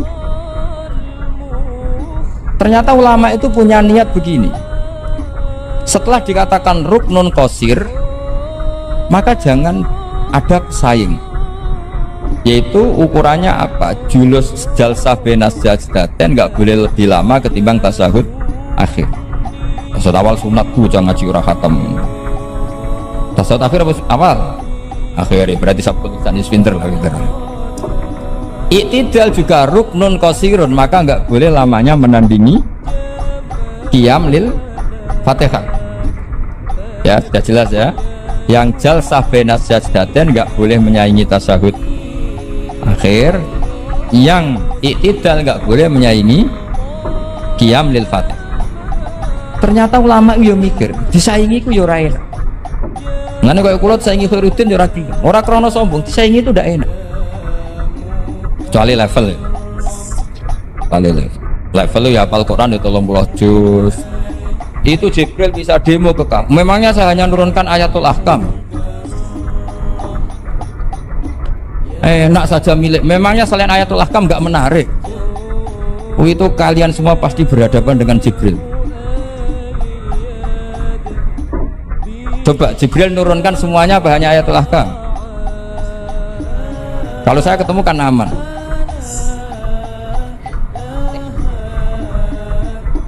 Iya bahaya kamu itu. Nah ketika wajib gak mau disaingin, ini ternyata menginduk ke mazhabnya Abu Bakar As-Siddiq. Di antara sifat Allah paling keren itu la syarikalah. Di mana-mana zat yang top itu gak mau saingan, dan itu normal karena memang gak ada yang setara dengan Allah. Suatu saat Abu Bakar itu pulang.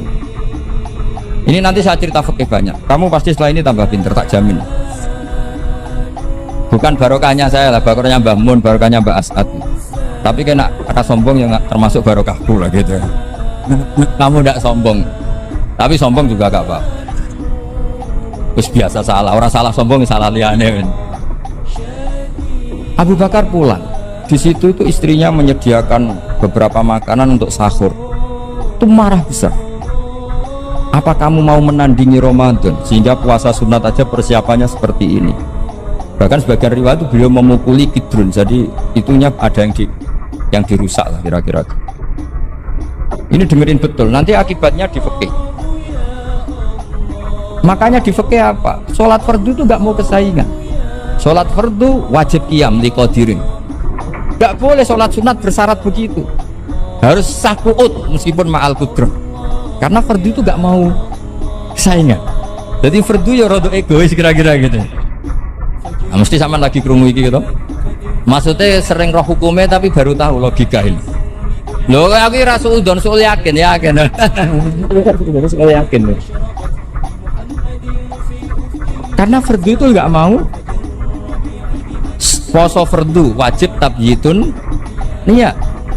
Nginep no niat mulai malam. Poso sunat tidak. Ketemu jam 9 kamu belum makan, belum ada dukhulu syai'in fi jawfika. Terus niat puasa sah enggak? Sah. Ada bedanya enggak fardu sama sunat? Ada.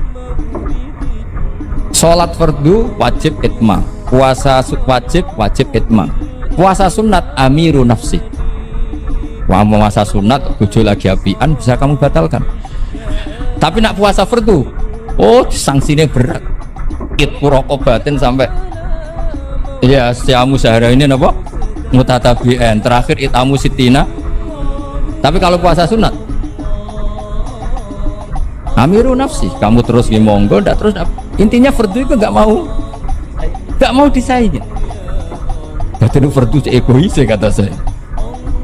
Nah, Abu Bakar sampai begitu.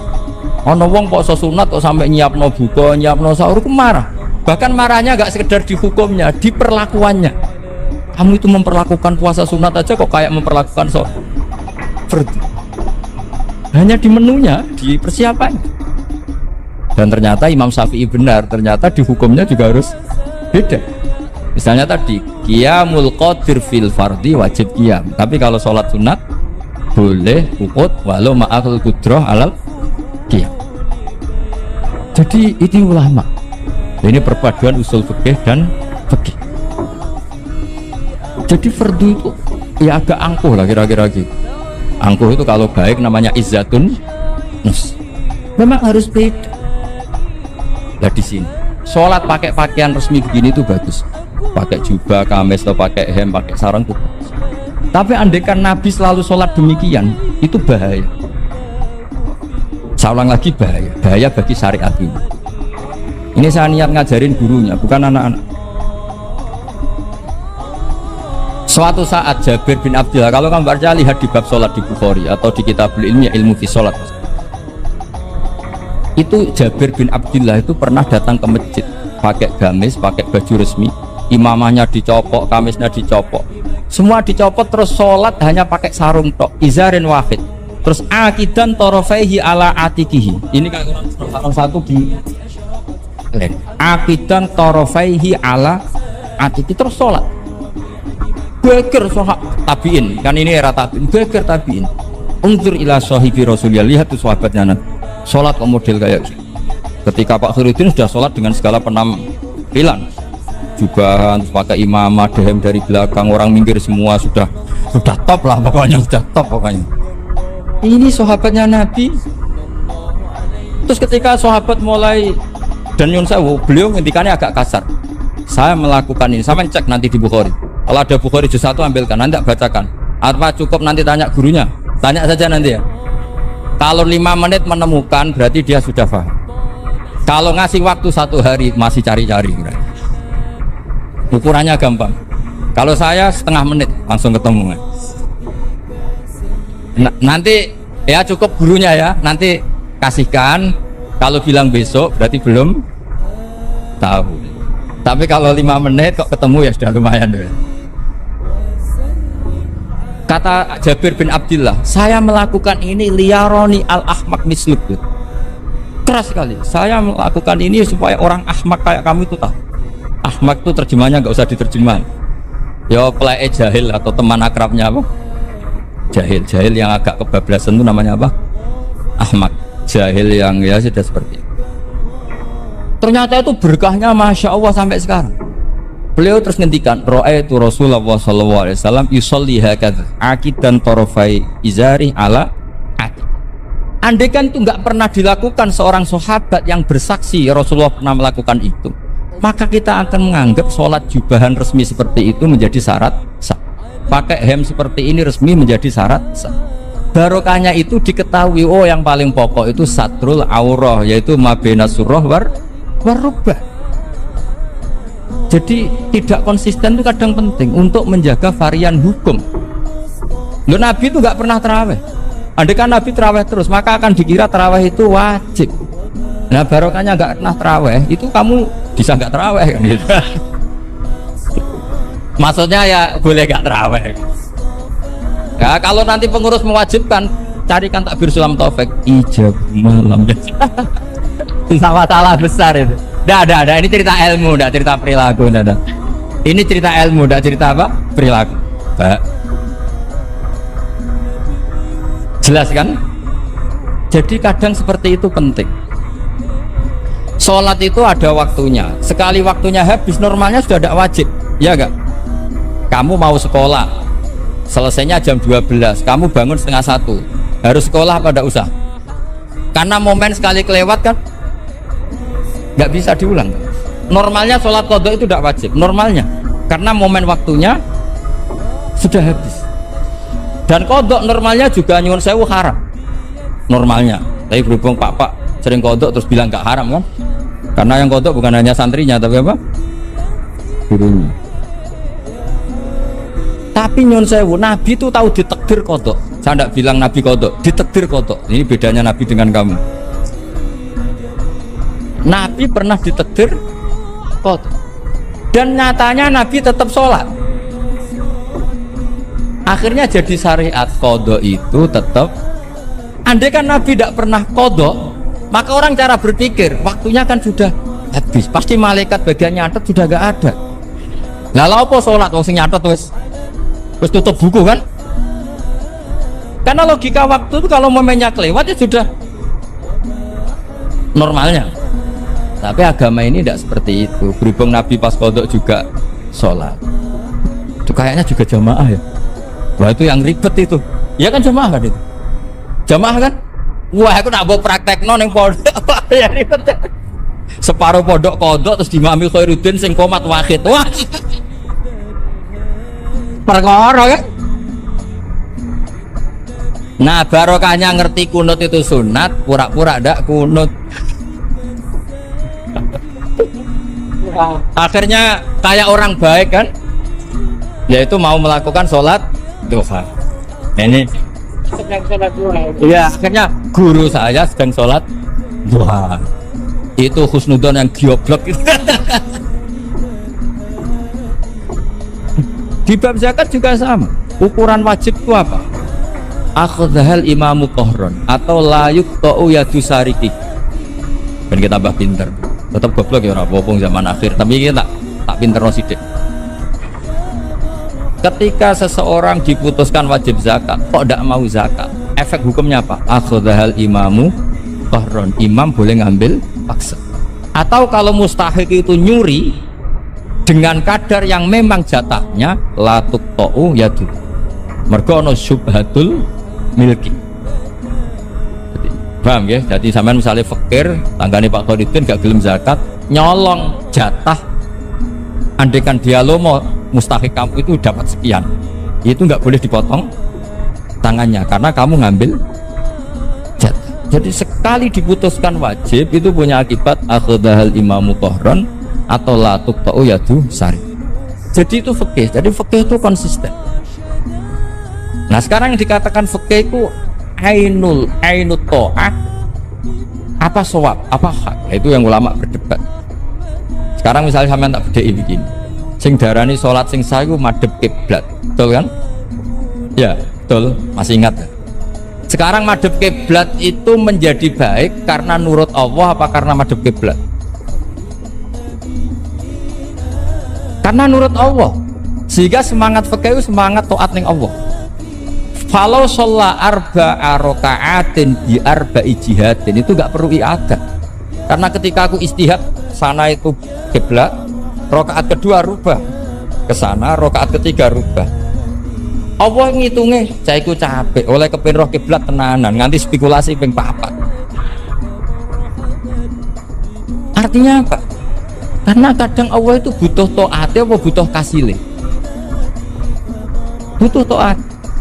Nah, ini yang paling angel. Tapi di dalam banyak hal kaidah fikih itu al-ibrah bima fi nafsil amri. Kadang bima fi dzannil mukallaf wa bima fi nafsil amri. Kadang mu al-ibrah bima fi dzannil mukallaf la bima fi nafsil amri. Jadi selalu fikih itu khilaf. Fikih yang furu'iyah maksudnya, yang furu'iyah.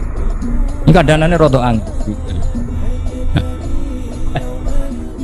Nah, sekarang misalnya seperti itu. Ijtihad tadi. Ijtihad itu apa coba? Ya tadi, ketika Anda sholat madhep sana terus taghayyara ijtihad juga dan memutuskan kiblat ke sana, kamu harus nuruti ijtihad kamu apa enggak? Harus nuruti kan?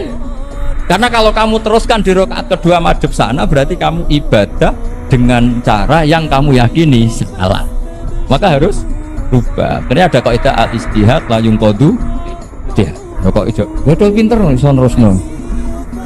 Nah, ternyata itu sudut pandang kalau dengan kaidah itu, sehingga lau sholla arba raka'atin bi arba'i jihadin sohat sholatu. Tapi kalau dibalik al-ibrah fil ibadah itu bima fi dzannil mukallaf wa bima fi nafsil amr. Nah, kalau Anda kan sudut pandangnya pakai kaidah itu, berarti kan pasti ada 3 jihad yang salah. Pasti apa mungkin? Pasti. Nah, kenapa di bab al-ijtihad itu ditoleransi? Padahal jelas yang 3 ini tidak fi nafsil amr. Lagi-lagi tidak semua ulama cara pandang sama. Yang satu pakai kaidah ini, yang satu pakai kaidah. Makanya saya sering mencontohkan berkali-kali, kalau kamu ingin suan saya nggak apa-apa, tetap baik. Karena kemungkinan seneng kiai ya dua. Dulu saya sering bicara cerita, ada tabiin tanya sama sahabat, bagaimana wajah Rasulullah SAW. Tabiin ini nangis. Wallahi saya ini saking hormatnya, saking haibahnya Rasulullah, saking hormat saya tidak pernah berani melihat wajah beliau. Saya sowan juga agak berani karena takut ganggu. Jadi cara seneng kiai itu ya kadang nggak perlu sowan, karena bawaannya itu ganggu. Loh, misalnya saya ketemu anak istri saya kan asik, terus ketemu akhir kan ya pusing. Jadi Allahu Akbar. Provokator ini. Jadi justru saking takdimnya Rasulullah, pilihannya itu tidak sowan karena takut ganggu Rasul. Ada sahabat yang pilihannya sowan, yang jenenge seneng ya sowan. Tapi kalau dibalik, jenenge seneng ya aja ganggu, ayo milih ndi. Ini dua madzhab yang sama-sama kuat, jenenge seneng ya sowan, jenenge seneng ya aja ganggu. Ayo milih mana? Ada dua pendapat. Kenapa Anda begitu yakin dengan satu pendapat? Di furu'iyah, saya ulang lagi di furu'iyah. Ya, bukannya makluminatin itu. Jadi tidak gampang. Jadi lah itulah yang jadi analisis usul fikih. Jadi semuanya itu ada analisis. Saya ulang lagi, semuanya itu ada. Yang jelas tuh di antara pantangan Islam tuh ijabu malam yajib dan tahrimu malam yahrum. Karena manis tahsana faqad syar'a.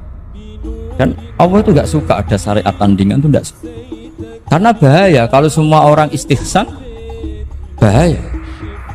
Saya pernah ini cerita nyata. Ada pengurus yayasan yatim piatu yang sehat. Saya ulang lagi, yang sehat. Sehat yayasannya, sehat apa keuangannya, sehat perilaku. Datang ke saya minta doa, minta nasihat. Normalnya kan saya puji, tapi saya dingin saja. Saya bilang yayasan yatim piatu itu bagus, tapi lebih bagus lagi kalau dibiarkan. Karena anak-anak yatim ini kan milik keluarga. Setelah bapaknya mati, biasanya mbahnya ngerawat, Pak D, Pak Leknya rawat. Nah, dengan kamu ambil ke yayasan itu, dia tercerabut dari keluarga. Satu, Anda jangan merasa perilaku Anda atau solusi Anda atau amal Anda lebih baik. Bisa saja kalau di keluarga lebih. Tak beri contoh, anak yatim di kampung saya ini gendut-gendut karena dulu Pak D, Pak Leknya, mbahnya tidak pati sayang, barokah yatim sayangnya berlipat. Terus kedua, barokahnya di rumah makannya bebas. Kalau di yayasan kan harus pakai jam. Mana seneng cah cilik makan di jam. Jadi biar, ya nah ini lagi-lagi khilaf. Yang setuju yayasan yatim, yang sehat loh, kalau kan yang nggak sehat memang kita tidak cocok. Yang sehat, bayangkan yang sehat. Itu saja ada masalah. Karena tadi anak ini kan bagus, makanya Mbah Mun pernah dawuh. Yo yayasan yatim piatu itu ya apik, tapi gak oleh bocah tercerabut songko keluar.